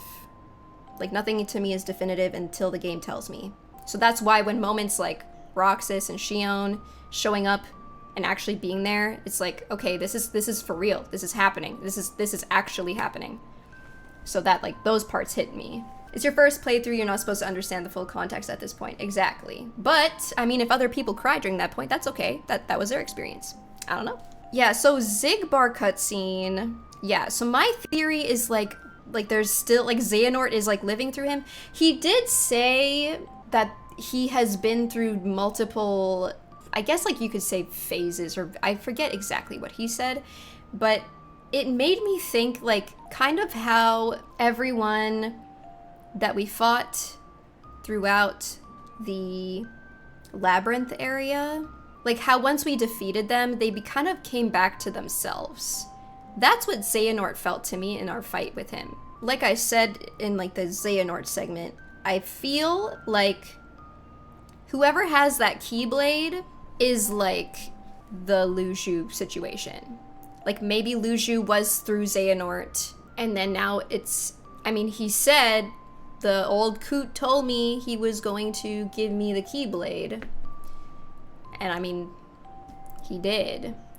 So like my thought is like, okay, we're going through all of this stuff. It's like this endless, it's just like this endless evil that's just moving from person to person and you can't get rid of it. And I figured Xigbar was going to be very instrumental, I don't know if that's the word I'm looking for, in this entire plan. So, because from the moment he was in Birth by Sleep, Xigbar, he was already like doing something. He was scheming. Like he wanted to work with Xehanort, and he wanted to, like, it's almost like he was prepping Xehanort for his next vessel, but he was already super duper sus in Birth by Sleep or something. Very intrigued by Xigbar's situation. I kind of wish that we had more Xigbar in Kingdom Hearts 3, because you can tell, well, I felt that he was very important. Like he was going to be, like the way that they had the young Xehanort talking to somebody scene, and Xigbar being there at the start of Kia Dream Drop Distance and talking to, I think, Xehanort as well. Like there's a lot of moments where it's like, okay, Xigbar is like, he's a main baddie. What else was there? Oh yeah, so the last cutscene with the city, I'm not too sure what the deal is for that. I don't know if that's like lining up for what the DLC will be. That's my thoughts, is like, okay, we're lining up for the DLC. Maybe that's where we meet the Final Fantasy characters. But to see the like game character, like the V, whatever it was called, sitting at the top of that cityscape, I wasn't expecting that. I was like, oh shit, what the heck? This is crazy. Guess they didn't want to give away too much by giving Xigbar too much attention, which I guess I can understand. Also, the Maleficent and Pete just like showing up a little bit too. I was like, oh my god, I keep forgetting about you guys. But they saw the box. So that was very interesting. Is Vexen redeemed? I guess so, technically. Yeah, because Naminé is back, right? So I guess why he made it seem so like so suspicious the way he was going to see Ansem the Wise and how he wanted to atone and stuff. I was like, I don't know about this guy. I guess he is redeemed indeed. I suppose like one thing that I'm kind of like unsure about is how a lot of them got recompleted, but then like the ones that joined the organization, the real organization or whatever, I don't know if they were, I don't even know how to ask this, or I don't even know how to say this, because to me, like the recompleted ones are like Axel, Lee, Zexion. They said that Vexen they found like whatever, and then they didn't know where he went, blah, blah, blah. But like, I don't know what happened to Marluxia, Larxene. We defeated all of them, but I don't know what the deal is. Like, did they get nobodied again? Or were they recompleted and then, is that a hey chat? I don't know if that's a spoiler or not. I don't know if that's something I'm supposed to know. I mean, I don't think it's the end of Marluxia. I feel like if it's the end of Marluxia, I'm gonna be very disappointed. I'll say that right now. If it's the end of Marluxia and Larxene, I'm gonna be very, very disappointed. Because I feel like they have like a story that's happening with Union Cross and stuff that I would obviously like to see more of. But I just thought it was weird that we... Oh, well... There was a thing that Roxas said, and he said when he came back, because I rewatched the scene after stream yesterday, he said something about how everyone that was there were replicas. Roxas came back by using a replica just like how every other org member came back. They traveled here from the past as hearts, and they had replicas here waiting, one for each of them. So I'm like, so I guess maybe they didn't get recompleted. Anyways, I'll have to think that over. Do I prefer Kingdom Hearts 2 or Kingdom Hearts 3 base game? That's a little bit of a difficult question because graphically, Kingdom Hearts 3 blew my mind. The way that it truly felt like we were in the games, or like, sorry, in the movies, because all of them were like Pixar, it just like fit perfectly. It was very, very cool to see. Not that we didn't feel that way previously, but like the art style and everything just like perfectly matched. There were some worlds that I was a little bit more disappointed with here. Like the Frozen world was a little, you know. I think just the Frozen world was mostly what I was disappointed by. I think for everyone can relate to that one though. I think, oh yeah, the monsters. To me, Monsters World was mostly like Sora's monster form. I wasn't really a fan of it. If others liked it, that's totally cool. I don't really care. But to me, it just didn't feel like Sora. It felt like... it didn't feel like a Sora representation monster of him. Like, obviously he's meant to look like a monster, but it just didn't feel like Sora to me. Something about it. The attractions I thought was cool, but like for the first bit, and then I, you know, just chose to not use them too much. But to answer your question, do I prefer Kingdom Hearts 3 or 2 base game-wise? It's a little tough. I think I might have enjoyed Kingdom Hearts 2 base game a bit more. Like, it's little things, you know? I feel like Kingdom Hearts 2 was a bit more linear in their worlds, but at the same time, I kind of appreciated that Kingdom Hearts 3 was a bit, like, the worlds were a lot bigger, they were a lot more, like, open feeling. Mind you, some worlds were, you know, still pretty linear, but there was obviously, like, Pirates felt pretty open, Big Hero 6 felt pretty open, 2 was more consistent, 3 had some really high highs and low lows. Yeah, I think I agree with that statement. Kingdom Hearts 2 had some of my favorite, like, with, you know, the first time seeing Pirates and Mulan, and I really like the Lion King world was really cool. But it's not, like, that crazy. Like, I think I preferred some things in Kingdom Hearts 2, and I preferred some things in Kingdom Hearts 3. Favorite Keyblade out of all games? I feel like that's such a difficult question to me, but I still think it's, probably going to be the Oblivion and the Oathkeeper. Yes, Oathkeeper. I just think like something about those two. Are those the Keyblades that Roxas uses, both of them? Oh yeah, hey chat, sorry. Yes, maybe that's why I like them both. Roxas's Keyblades. I also missed the reports in this game. I missed having the reports and reading those. Those were fun. I missed that. I also really like the puzzle pieces in Kingdom Hearts 2. I really enjoyed that they added the lucky emblems though. I think that was a fun addition to this game. But I feel like they did a great job in like the worlds and like the graphic upgrade, like the graphics upgrade. The story was, I kind of agree, like high highs and some low lows. But overall, I really enjoyed Kingdom Hearts 3. Kingdom Hearts 3 contains my favorite cutscenes and my favorite moments in the entirety of the series, so that obviously like puts it up there. I feel like to me, the world that I felt like I didn't like the art style of the most was Winnie the Pooh's, because I prefer the one in Kingdom Hearts 2. But I remember, I think you saying that you preferred the one in Kingdom Hearts 3. I just really like the more classic look for Winnie the Pooh in the other ones. As it stands now, if nothing else happened, how do you feel about the series as a whole right now? Well, like I said, I feel like a lot of parts of this game felt pretty conclusive. Obviously not having Kairi is a little, like, not conclusive, but like the fact that we have everyone else, like nominate even, we have everybody except for Kairi now. So it feels very like things were getting wrapped up here. Like we no longer even have Xehanort, you know? So I feel like it's just like, after this, I don't even know if we don't have Kairi? Okay, I guess I need to get things clarified. Do we not have Kairi? Okay, so I think I clearly did misunderstand something. Because how did we get Kairi back then? I saw that she was here, but how did we get her back? We can't say. Okay, see, that's my problem. I think that's why I don't like that cutscene, is because we did not see her coming back to us. We did not see, like, Sora literally says he has to go get her. Where even is she? I don't know. I feel like it was told at the end of the game she was on the island tree, right? Yeah, she was sitting there, but how did she get there?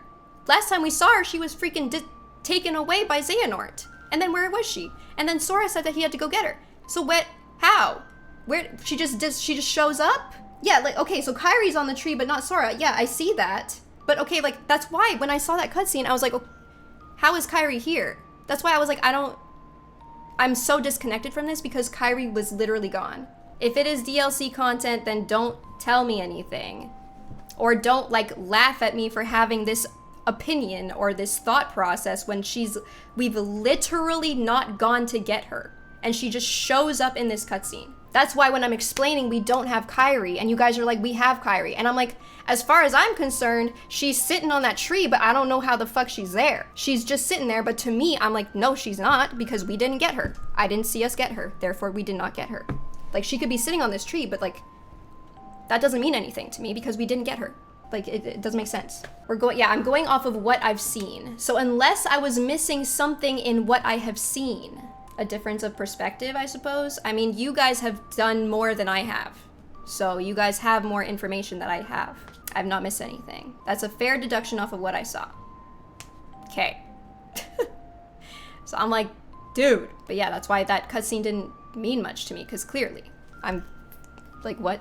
When I saw that for the first time, I thought Kairi and Sora were just some emotional shenanigans going in Riku's point of view, right? Like, that's why to me it doesn't mean, like, it's a grain of salt, because it doesn't hold a lot of weight to me because I haven't seen Sora go get Kairi and I haven't seen Kairi come back. So I'm just like, okay, they're just like a figment of my imagination right now. So I have no idea. Just want to know your predictions going forward, specifically for R4 Reload, Eye Patch Dude. Predictions going forward, I don't know about Melody of Memory or whatever it's called. I don't even know what they could possibly do. Again, in my mind, I thought the next thing would be we gotta get Kairi. But I'm hoping like, okay, like maybe that's in the DLC, maybe that's gonna be Kingdom Hearts 4, but as far as I'm concerned, we don't have Kairi, so I'm like, we gotta get Kairi. And then with Xigbar, I'm just assuming he's gonna want to continue wanting to create Kingdom Hearts, which that to me, I feel like is a whole other thing because I feel like they talk a lot about Kingdom Hearts, and they talk about how it's going to create a whole new world and stuff, but we haven't seen any of that, and I feel like almost a little disappointed in that, because I'm like, you guys talk a big game about Kingdom Hearts, and you guys, like, okay, there's this big heart moon that's coming out in the sky, and it's being overtaken. Okay, but what does that actually mean, though? Like, we haven't been shown what that actually means, and I would like to see a world or a game where something actually fucking happens with Kingdom Hearts, where it's actually, like, more than just, like, a dark heart in the sky. Like, what does that actually mean for the world? Show me. I want to see. So I feel like a little frustrated with that, because to me it's just like, oh, this moon in the sky, it's in the shape of a heart. So I want to know more. Like, I want to, like, show me what Kingdom Hearts actually is, other than just a moon in the sky. Because to me, like, him pointing his keyblade at the moon, I'm like, what are you gonna do? I don't feel much about this, because I don't know what you're gonna do. I don't know what this means. So to me, I'm like, okay, go on. Go ahead, so I can see what happens if you do this. I want to know.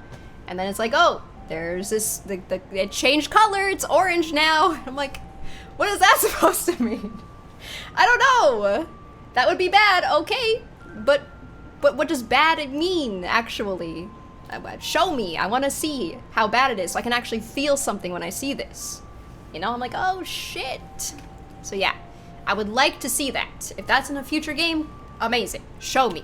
Show me. But yeah, as for whatever else, I don't know. I think it would be great to see more with Marluxia and Larxene. I'm down to see Axel and Isa's wedding. I'm just saying, sign me up. Didn't he imply? Yeah, he can imply all he wants, but I want to see it. I want to see the actual threat.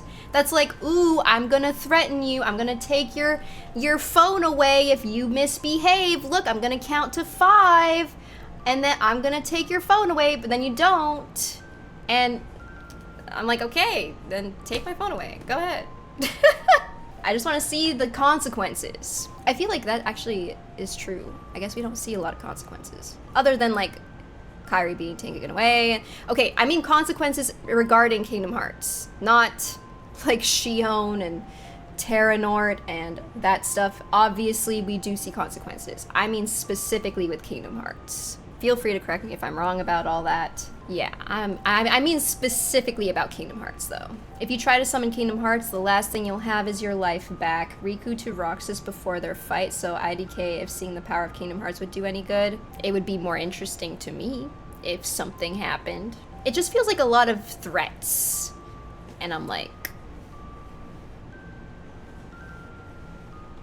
so show me. Like, break my heart, give me devastation. I do it. Do it.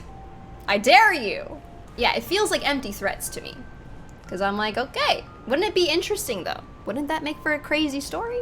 I'm just saying. The ending of 3 was rushed AF, you agree? Just got in here.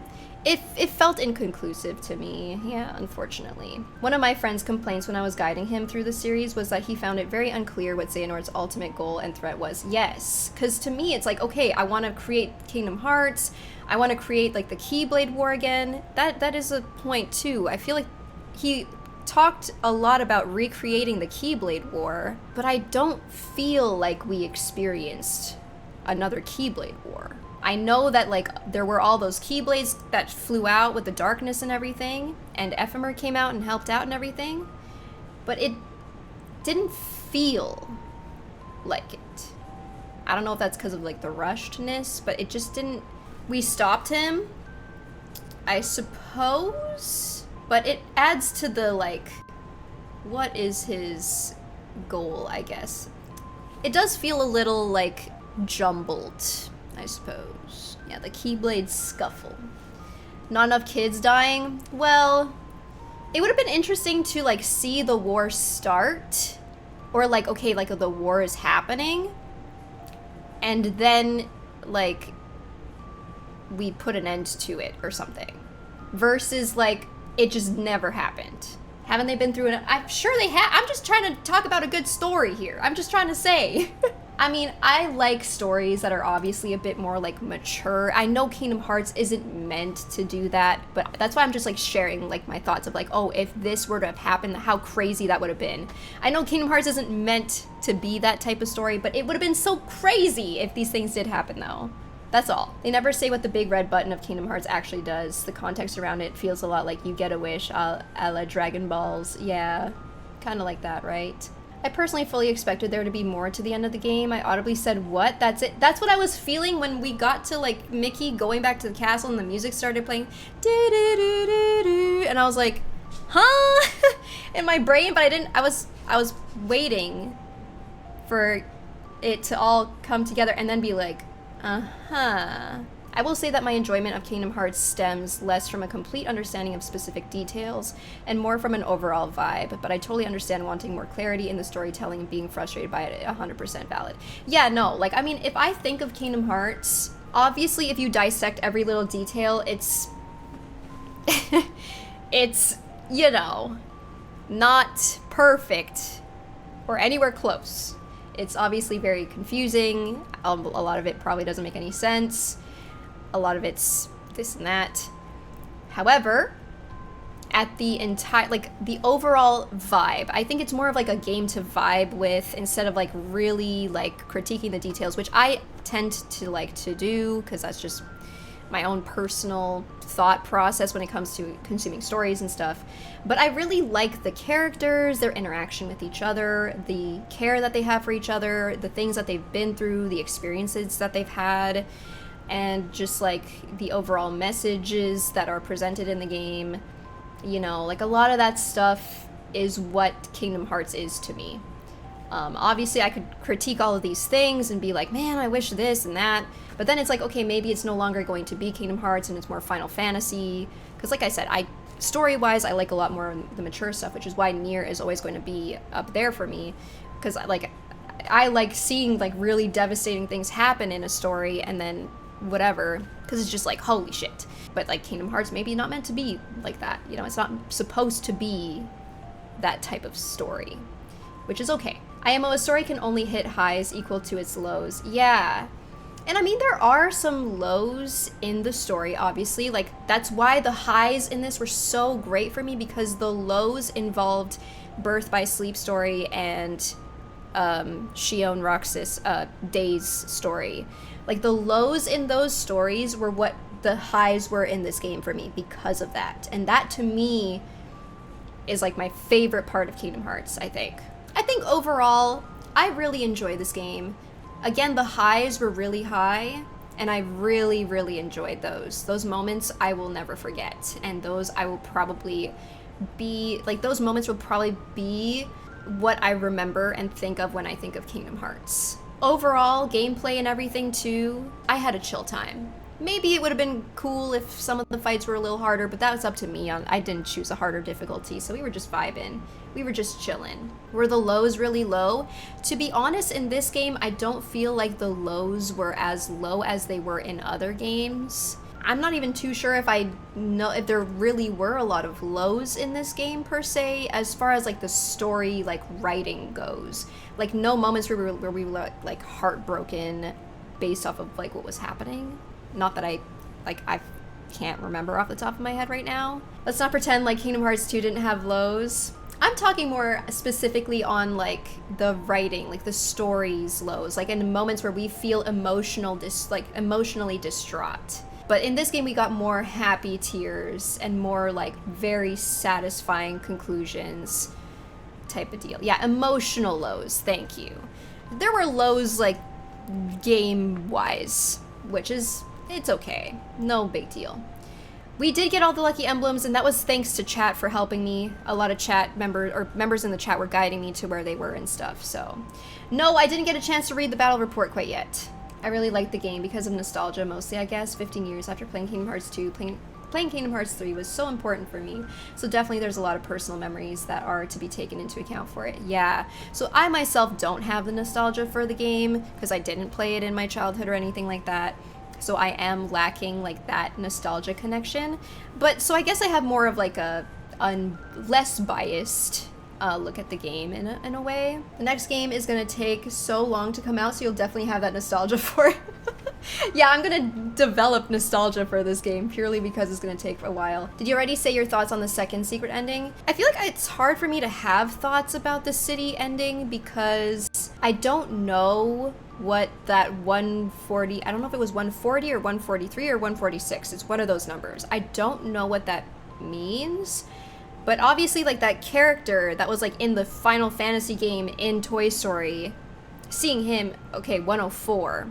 I don't know what that's from. The world to me, like, because we had just played Kingdom Hearts 3, I was like, oh, is this San Francisco?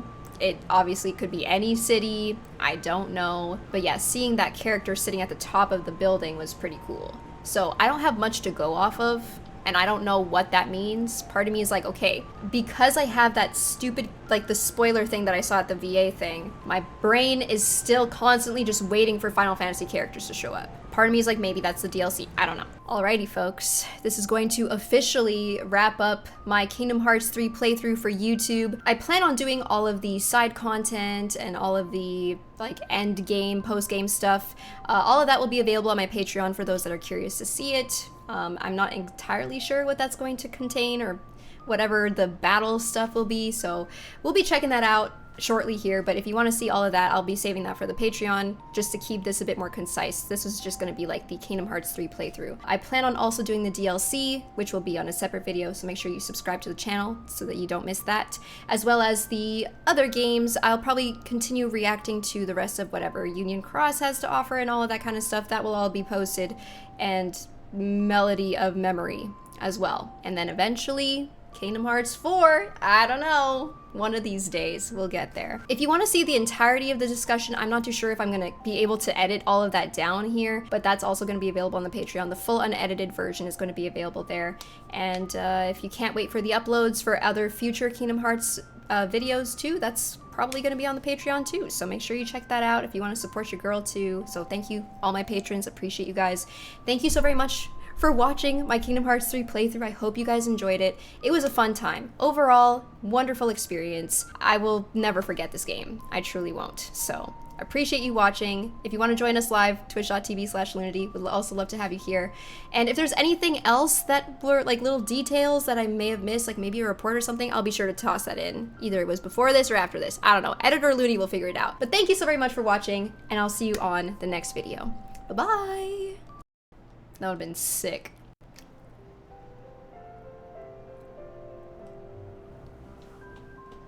Oh my god. This is so cute.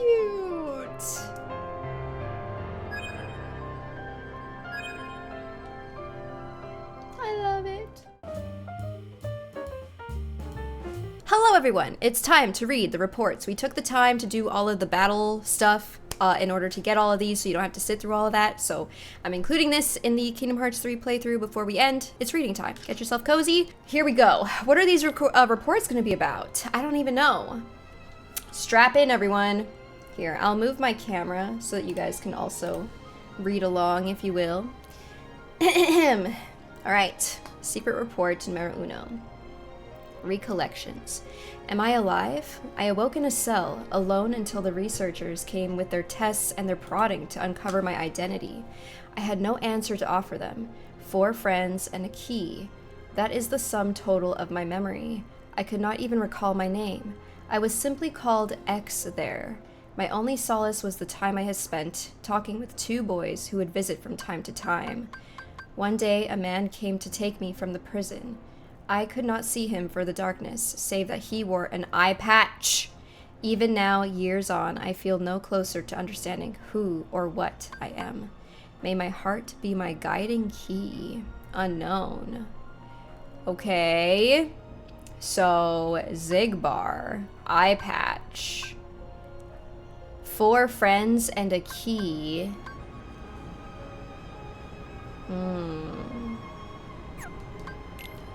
Mark of Mastery Journal. Some days have passed since I set off on my journey to prepare for the Mark of Mastery examination. Ericus asked for leave to undertake the same pilgrimage, but apparently I am to be first to tour the worlds written of in the old fairy tales. I'm having a thought. What if this is like... No. I was like, what if this is like Xehanort before he became Xehanort? Because, like, you know, like Ericus and Xehanort, like, are pretty side by side. Okay, Ericus asked for leave to undertake the same pilgrimage, but apparently I am to be first to tour the worlds written of in the old fairy tales. Until a few short years ago, I'd known only my own world, a speck of land surrounded by sea. Okay, this is about Xehanort, though. Maybe they're all different. But how I dreamed of, yearned for the world beyond, and granted guidance from the future, I left that nest behind. As I treaded the path to my master's side, I came in contact with darkness in many forms. I knew even then, as by instinct, terrifying as its power was, it could be harnessed, mastered.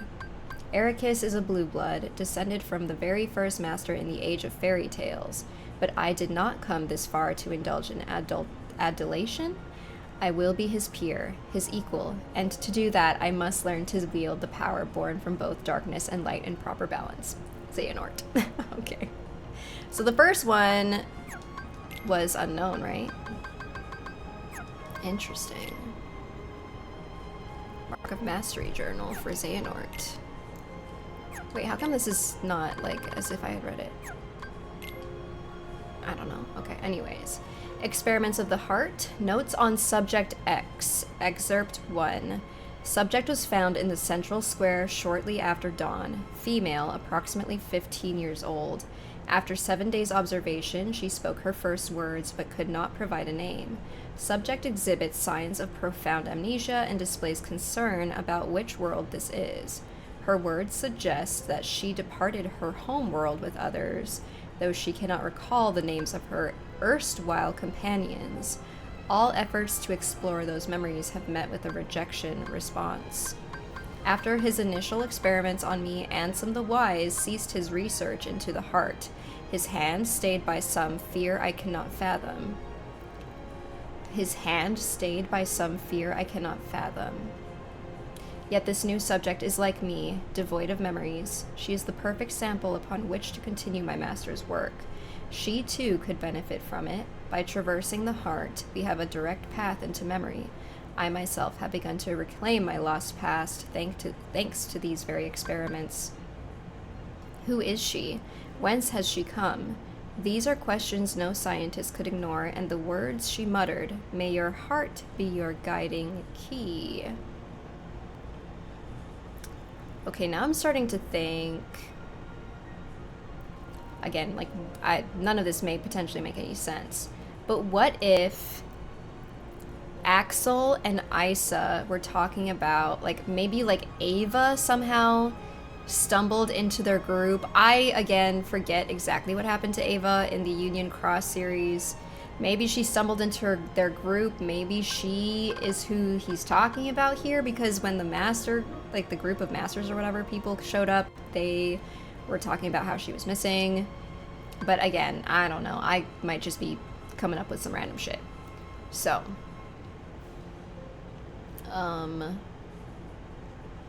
But like the who is she, whence has she come, these are questions no scientist could ignore. Like, I don't think it would make sense for it to be, like, obviously, like, Kyrie and stuff, so... And I don't believe this makes sense for it to be Shion either. But again, I could be wrong, and if I am, I'm sorry. Okay, Experiments of the Heart, notes on Subject X, Excerpt 2. Subject's memories have not returned, and our conversations remain less than lucid. What fragments can be gleaned evoke a bygone world, like one out of fairy tales. As improbable as it seems, the question may not be where she has come from, but when. If she truly has crossed through time, the prospect of probing her heart is all the more compelling. My pilot studies used a handful of subjects, but none possessed the fortitude to endure them. Or, again, maybe Marluxia's sister, because I can't remember if she was killed or if she just, like, disappeared or what exactly happened to her either. But maybe, because I know Marluxia is looking for her, and he has his own, you know, his own agenda, and Larxene is along for the ride. So, maybe I forget her name because her name was a little unusual. Okay, where was I? Okay, here. My pilot studies used a handful of subjects, but none possessed the fortitude to endure them. Ultimately, all suffered mental collapse. I knew it would be a heavy blow to lose a subject as unique as she. Upon discovering the tests I've been conducting, my master demanded that I cease my work immediately and destroy what research I have compiled. Worse still, he ordered the release of my remaining subjects. She is gone. Where is Subject X now? Has wise Master Ansem hidden her away? Whatever the case, I will not be deterred. I will take her place as the first subject in the grand experiment to come. I will take her place? So I remember Xemnas. No. Hey chat. You know when Ansem the Wise was talking to Aqua on the beach, and I can't remember if it was Ansem, like Heartless Ansem, or if it was Xemnas that showed up on the beach. Which one was it? I can't remember. Does Seeker Ansem mean Heartless Ansem? Because I don't know if I've ever heard of Seeker Ansem as his title before. Okay, so Heartless Ansem is Seeker of Darkness. Right. Okay, Heartless Ansem. Got it. It's just easier to call him that. Yeah, that makes sense. I just called him Heartless Ansem because Seeker of Darkness is his full government name. Got it. Okay. Xehanort. Again, I'm trying to, like, make sense of exactly when this takes place, which I think, from what I'm gathering here, I'm trying to, like, differentiate whether this is when he becomes Heartless Ansem or when he becomes Xemnas. But I think it would make more sense for it to be Heartless Ansem, because Heartless Ansem was the one that went to go speak to Ansem the Wise in the darkness with Aqua. So with that being said, this is like pre-Kingdom Hearts Ansem reports, it feels like. I hope I'm getting that right. I don't even know if I want that clarified or not, but I'm just kind of riding the wave for now. So report 5. Memoirs, excerpt 1. That castle was a wonderland to us children. Within its walls, Ansem the Wise conducted his research, and the fruits it bore allow everyone outside to live in peace and happiness. That alone was enough to stoke our interest, though not all of the rumors that escaped its walls were so benevolent. By night, the muffled sounds of human wails emerged. There was talk of dangerous human experimentation. Lee and I couldn't help but hatch a plot to steal inside and sate our curiosity. The two who stood guard at the gates were researchers themselves, though you wouldn't think it to see them, massive and barrel-chested as they were. And slipping past that duo was only the first hurdle. It proved one not easily cleared. We were found and tossed out on our ears time and again. On the day we finally secured our entry, we descended the long spiral stair at the heart of the castle to find a dark space below it, lined with cages.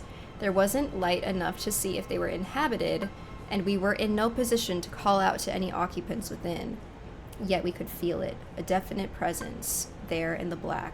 Terror washed over us, and we immediately regretted coming. But just as we turned to flee, we heard the faintest of voices. The urge to run was nigh overpowering, but someone or something beckoned us on. There, framed by a tenuous sliver of light, we found her. It's interesting that it's signed Cyax and not Isa. Unless this is Cyax just, like, right, I mean, like, I know it says, like, memoirs. Is a memoir just, like, you writing, like, it's not a journal entry, it's a memoir. So is like, hey chat, is a memoir just, like, writing based off of memory? I know it sounds kind of stupid to ask, but I want to clarify so it makes sense to me. Yeah, writing about the past, okay. Castle was a wonderland to us children. Within its walls, Ansem the Wise conducted his research, and the fruits it bore allowed everyone outside to live in peace and happiness. That alone was enough to stoke our interest, though not all of the rumors that escaped its walls were so benevolent. Interesting. Because I remember when they were like heading to the castle and I was like, why are they going there? What for? So I guess they were just like curious teenagers that were like any teenager that wants to check out like an abandoned building or something. Like they wanted to get down to the bottom of the rumors or whatever, I guess. Yeah, just little troublemakers, I suppose. They were nosy. Huh. This kind of crazy. This is really interesting, though. Like this almost sounds like a horror in some kind of way. Like kind of messed up a little. Like obviously they're running experiments on humans and stuff. Memoirs Excerpt 2. It was too dim to make out her features. We spoke to her in hushed whispers. Who was she? Why was she imprisoned here? She had no answers for us, had no memories at all. She was an enigma, but I knew I wanted to help her. And so we continued our infiltrations. Most of them stopped short at the castle gates. When we did manage our way inside, we spoke with her. That was all the comfort 2 children like us could offer. But Lee had other ideas. He was determined to free her. We slipped into the castle that day, knowing only that we wanted with all our hearts to save her. But we did not find her inside on that day or the next or any of our subsequent visits. Had she been moved? Had we simply imagined her? Lee and I knew there was only one way to be certain, and so we stand before the castle gates today, not as trespassing children, but in order to become Ansem the Wise's newest apprentices. So that's what it was. They were like, are you ready? And then they were like, let's go. Holy crap. What the hell? On the replica program and reanimation, following my erasure and my recompletion as a human, this sounds like Vexen, I did not awaken right away. Perhaps the damage was exceptionally grave. Even after waking, I remained in bed, pondering my next course of action. In my work on the replica program for the organization, I produced some 20 vessels. Most of the early results were failures, not one of them granted a number. The first success to emerge from that early lot was the Riku replica. Subsequently, Shion, number I, was essentially indistinguishable from a natural human, though she became unstable due to the influence of others. Using those 2 as my foundation, I worked to construct a number of nigh-perfect replicas, but just as they neared completion, my efforts were cut short. I suspect Xehanort aims to use both the initial lot as well as the unused replicas from my later work. I arose today and decided to walk out to the square, my first outing in some time, yet my stroll was interrupted when a surprising visitor appeared with an unexpected offer. Though younger than me, he'd risen to become Xemnas' right hand. I accepted his terms and became a nobody once more. Easier to gain access to the old replica program that way. Whatever it takes to atone. Vexen. My stroll was interrupted when a surprising visitor appeared with an unexpected offer. Though younger than me, he'd risen to become Xemnas' right hand. I mean... Oh, this is probably, Zexian, no? I don't know if I should hate chat this. I feel like I kind of want to. Hey chat, is it Zexian? It's Zexian, right? Like, I feel like it makes sense for it to be Zexian, does it not? Or do you hate chatting if the younger person, it's not? Is it Cyax? Young Xehanort? I'm like trying to think of who's all Xemnas' right hand, and I'm like... Yeah, I was thinking of the Demyx and Vexen scene. But I wasn't 100% sure like exactly what was being said there. Should be Cyax, only one that makes sense as both younger than Vexen and close to Xemnas. Cyax's right-hand man in 2. I suppose so. So I guess like my only thought that's like stopping me here is like he wants to atone. So like, is this I don't know if I should be clarifying for this, but to my understanding, this makes it sound like Cyax was trying to go against Xemnas because Vexen's talking about atoning. But Ceyx doesn't seem like as if he's going against Xemnas at any point until we, like, defeat him and Axel talks to him. So that's why I feel like a little confused by this. I wouldn't ask for clarification on that. Okay, we'll just leave it as that. But it does feel like as if Ceyx was, like, being a double agent, kind of like Axel. But throughout all of Kingdom Hearts 2, I didn't sense any of that whatsoever. Obviously, this is after Kingdom Hearts 2, but it still doesn't, like with the glowing eyes and everything. Maybe he just, like, played his cards right. This is either young Xehanort, Dark Riku, or Vanitas. I feel like, by the way Vexen is talking here, and by the way that, I mean, I don't feel like Kingdom Hearts 3, like, really clarified. It's more, like, implied that Vexen turned for the better. And if he turned for the better, then here it's like, I still have no idea who he actually talking about. I mean, it could be that Ceyx asked him to do all these replicas to maybe something to do with the mystery girl. It kind of seems. Anywho, let's move on to secret report number 8. The real organization. Xehanort seeks to gather 12 vessels, which, together with his true actual self, he considers the real Organization 13.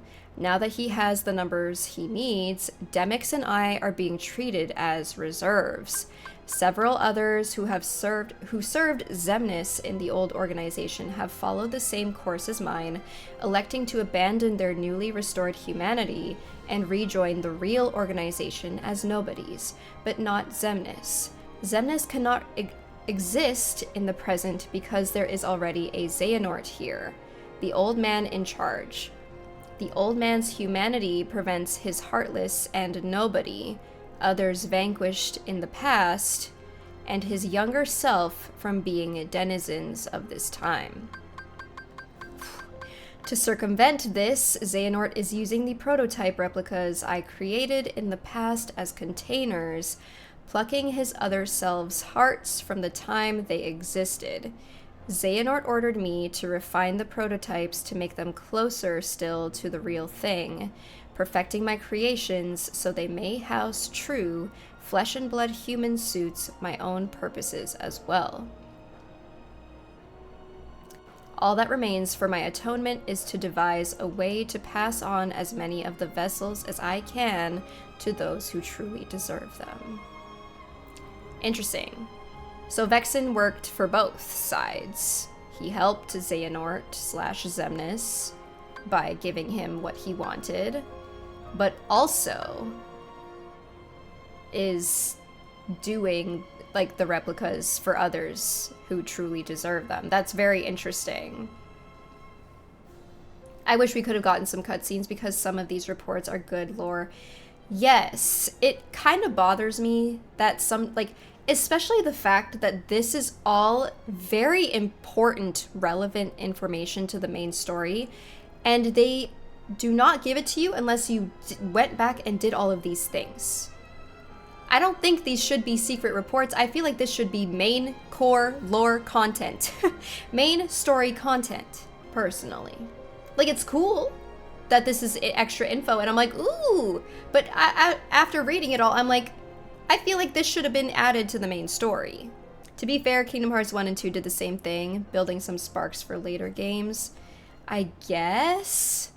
But it's just a shame because I feel like there's probably a good handful of people that have played this game and didn't even know about these reports. I do think it's fair to say that how are all these Xehanort versions even here is a question worth answering in the main game. Exactly.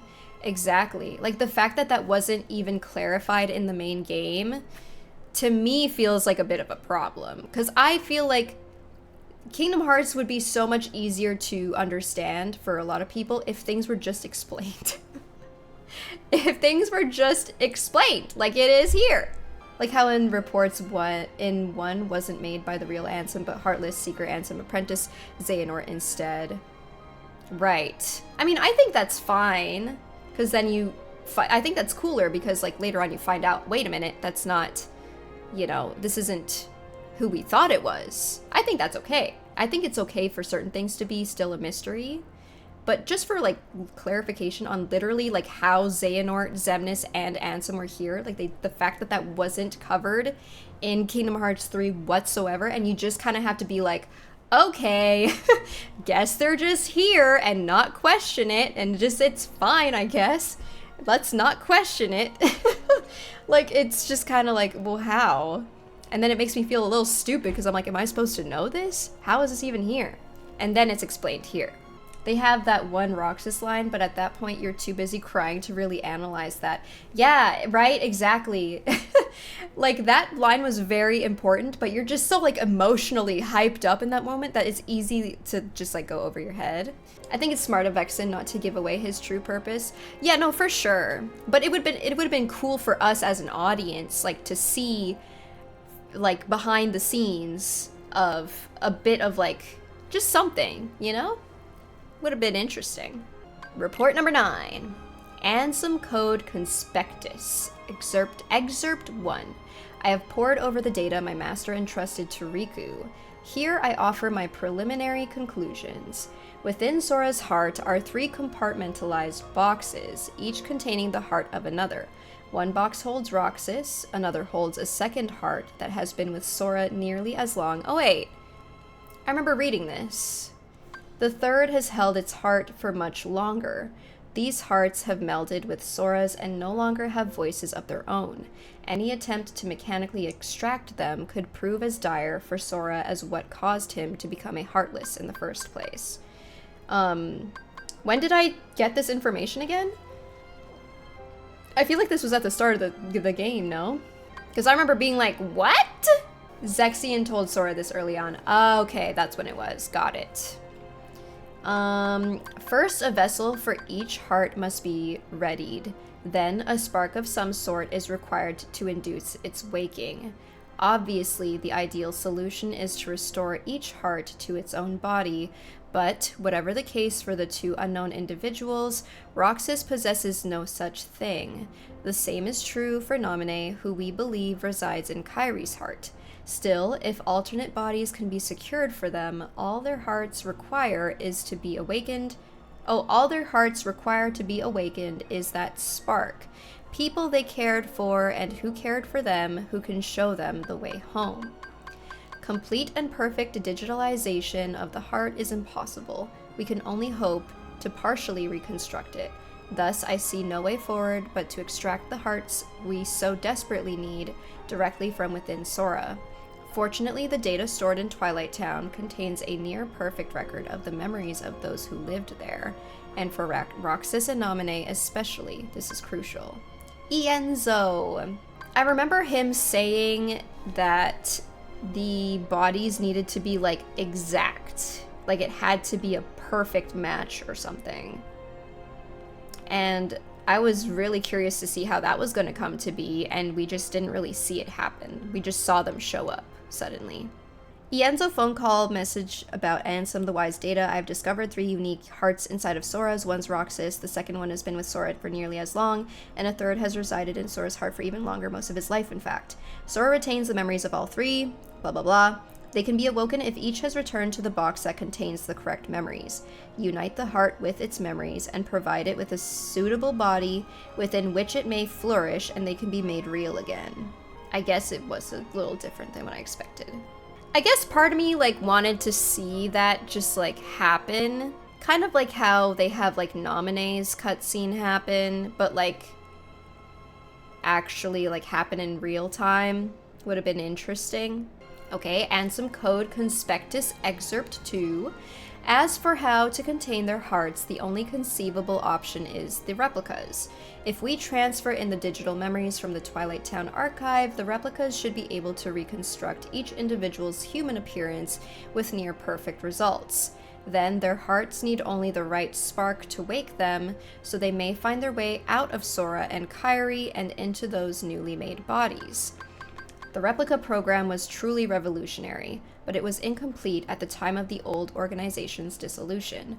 Without Evan, how are we to further the research? We need at least 3 replicas, one for Roxas, one for Naminé, and one for the unknown stowaway within Sora's heart. These are difficult quandaries, but as I work through my master's data, I find myself remembering the taste of ice cream. When I was a boy, he would bring me some when we took walks together. There will be time to regret my betrayal later. For now, my focus must be on restoring Roxas and Naminé and proving my master had good intentions. Damn. Damn, damn, damn. Observations, Excerpt 1. I have seen it through. The Keyblade War unfolded exactly as written on the lost page. Now the Keyblade the Master entrusted to me must be bequeathed to another. 5 Union leaders have been chosen from the surviving dandelions. I will pass the Keyblade to one of them, and then continue watching the future unfold. Yet it seems that someone has pulled the old switcheroo. One of the 5 is an imposter, someone the Master did not choose. They represent a virus in the program he so carefully wrote. The virus has begun a strange undertaking, a reckless plot to allow the 5 to escape into another world line. Surely such a thing can't be possible. We're talking about the same trick that allowed the dandelions to transfer to other world lines after the Keyblade War. But these children are no masters. They haven't the means, unless, of course, a certain lady of magic summoned here from the future knows more than I do. The whole Union leader thing was supposed to be by the books. Are these new events just another phase in the Master's grand plan? I need to rewatch freaking Union Cross, dude. Okay. My whole thing with, like, the Union Cross everything is that I feel like they were all, like, framed in a way, or like it was all like a setup for them to just fail and to, like, literally just fuck everything up. It feels like they were led to just I don't really understand, like, the point. To me, it feels like the whole story that happened there felt like, why? Why did this even happen? What was the point of all of this? Because, like, the Master of Masters or whatever, whatever his instructions were basically, like, for them to sabotage each other, obviously, because they literally made it to be like they couldn't trust each other. So I'm just like, what is the point of why? I'm so frustrated and confused by it all, because I'm just like, what the fuck? Gotta watch second part. Do I know who is writing this one? The thing is, I don't remember who was all a part of the Dandelions. I remember Ventus was a part of them, which is like a whole thing in itself. I remember Ephemer, and then I don't remember the rest. I remember there was like a playable character, which was like you as a character. Like, the thing about Luju is it makes me think of everything about Xigbar. And, like, from the moment we see Xigbar in Kingdom Hearts Birth by Sleep, he's already scheming. Like, the fact that he, like, I don't know where he, like, as Xigbar came from. Like, we need to obviously, like, bridge the information there of whatever happened with, like, what's going on with Luju and stuff. Like, part of me is like, is the virus Xehanort? I mean, he had to have bequeathed the thing to Xehanort, because he has the Keyblade.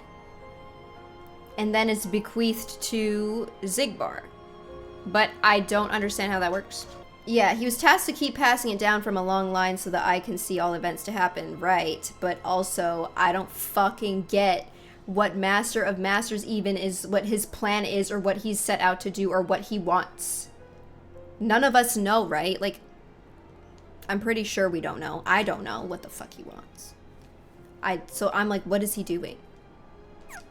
What is he even the master of? He's just the master of masters of what? No one knows. Exactly. Okay. Observations, Excerpt 2. Even on a world lined with no Keyblade war, peace is but a dream. In the absence of us and our master... Now, hold on a minute.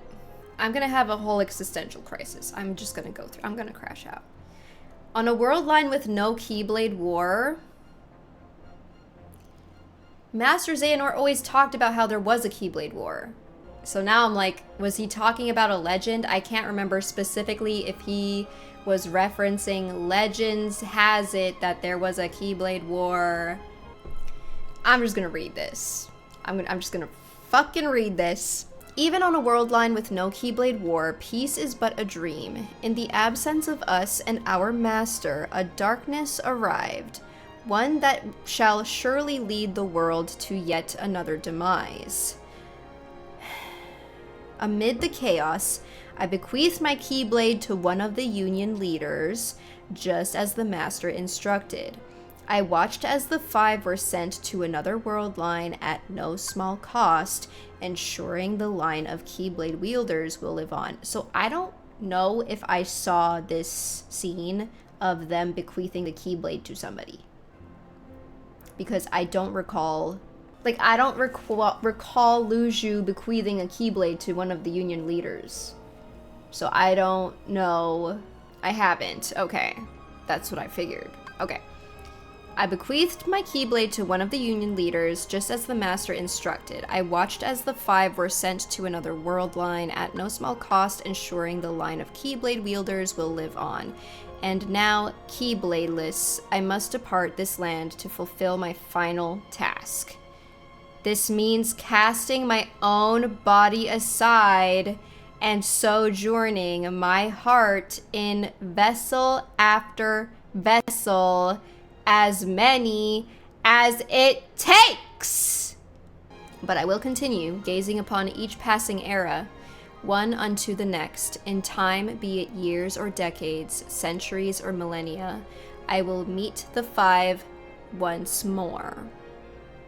Somewhere in this cyclical history of bequeathings, a chosen one will appear and reenact the Keyblade War. When the scapegoat arrives and takes my Keyblade in hand, that will be the time to take the stage and finish my role. The Lost Masters will awaken. Cyclical? Really? Cyclical. So, like, okay, a chosen one will appear and reenact the Keyblade War. I feel like that has to be Xehanort. Because that's exactly what he was trying to do. Unless they're talking about after Xehanort, and then Xigbar is going to try to do the same thing again. I can't tell which one it is. My thing is, why the fuck does Lu Zhu care to do this in the first place? Like, he is so invested in this role, and for what? Like, Master of Masters just told him to do this, and he was like, I will dedicate my entire life purpose to this. And I'm like, okay, but why? Why are you doing all this? Like, are you getting paid to do this? What about, like, going on a vacation and doing something else? Like, how about that? Why are you so invested in doing this when it's not even, like, your goal? Like, you don't even know what the end goal even is. You don't even know what's in the box. Does he? I don't think he knows what's even in the box. I can't remember if he knows what's in the box or if he was just told not to look in the box. He does in back cover, he told, okay. But he said not to open it, right? Not to open it. It was either don't open it, don't look at it, or you don't know. But so I don't think it's not, no. The box isn't to be opened until the right time. Why is Luxord even here? Literally. Where did he even come from? Who even is he? Observations, Excerpt 3. It seems this body, this name will be my last. The lives I have lived over the ages could fill volumes, but for now I must focus on what matters most. The Keyblade has been successfully passed down generation to generation, and it seems a Keyblade master devoted to the darkness may finally arise. Until now, I have watched over the course of events from a distance. Perhaps the time has come to intervene. I need only play the role of a fool desirous of the Keyblade's power. So Xigbar. I will don the mask of his ally in order to keep watch over my Keyblade from close by.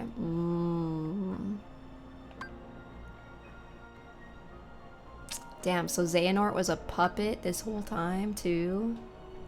That kind of makes me sad, actually. The Gazing Eye, a Keyblade forged from the eye of the Master of Masters. He passed it to me as I have to others, and through it he can see the future, all that will ever come to pass, spanning the ages in body after body, life after life. My task has been to keep vigil over the eye as it passes from hand to hand. It has been a long time, longer than I can express. But now at last the Keyblade War has begun, and Kingdom Hearts will open, a true and complete Kingdom Hearts, born of the clash between darkness and light. I will soon be reunited with my old companions, and in that moment, my long vigil will reach its end. He will return. Oh, 13 reports and 14 battle gates. Got it. Dun dun dun! I liked this. I need only play the role of a fool desirous of the Keyblade's power. I will don the mask of his ally in order to keep watch over my Keyblade from close by.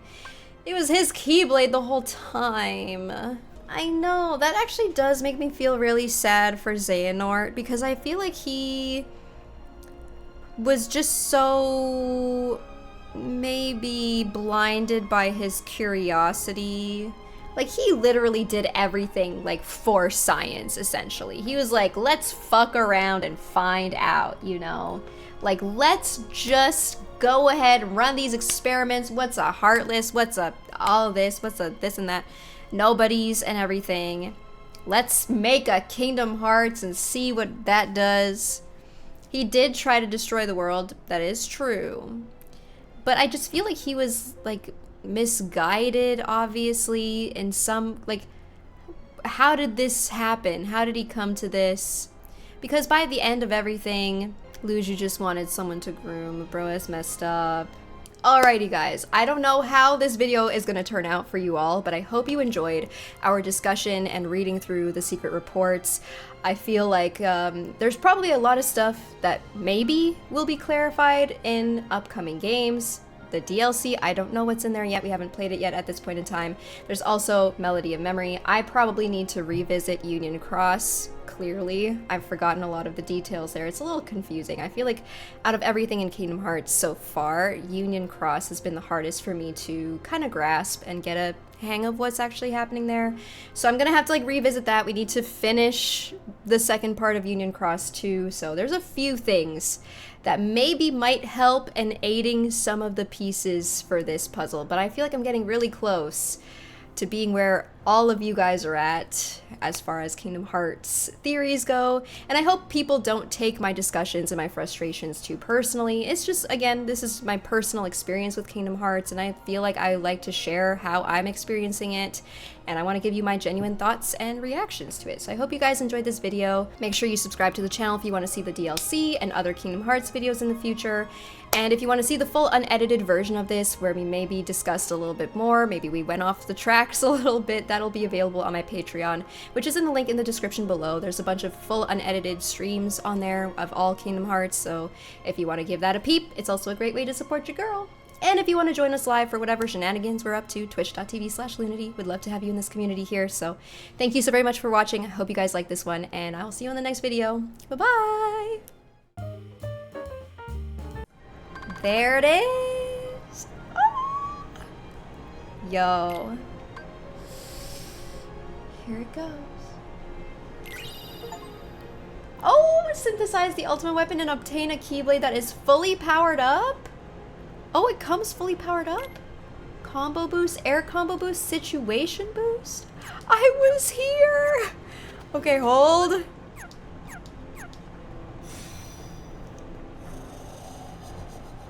Oh, yo. This thing is crazy. That is nasty. Let's go test it out. Is this enough to test out, you guys think? Okay, what do I start with? Shot lock? Whoa. Focus one target. Just look at one. See ya.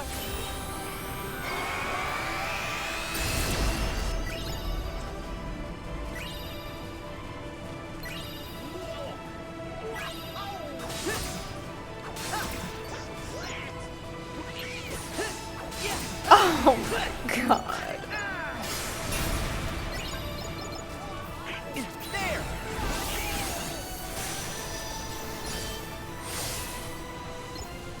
Look at my outfit. I'm like Zemnis. He had like the zebra look. No?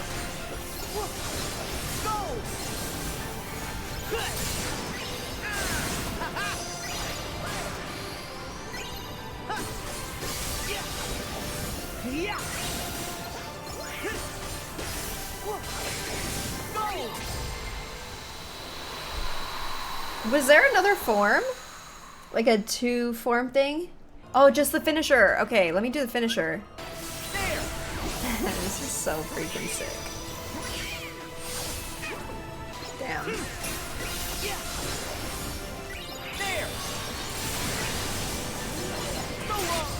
Oh my god. Holy. If you do New Game Plus with this thing, even critical is kind of easy. I believe it. This Keyblade is insane. I kind of wish there was like a boss fight that would be like cool to use it, like Sephiroth or something. That'd be insane.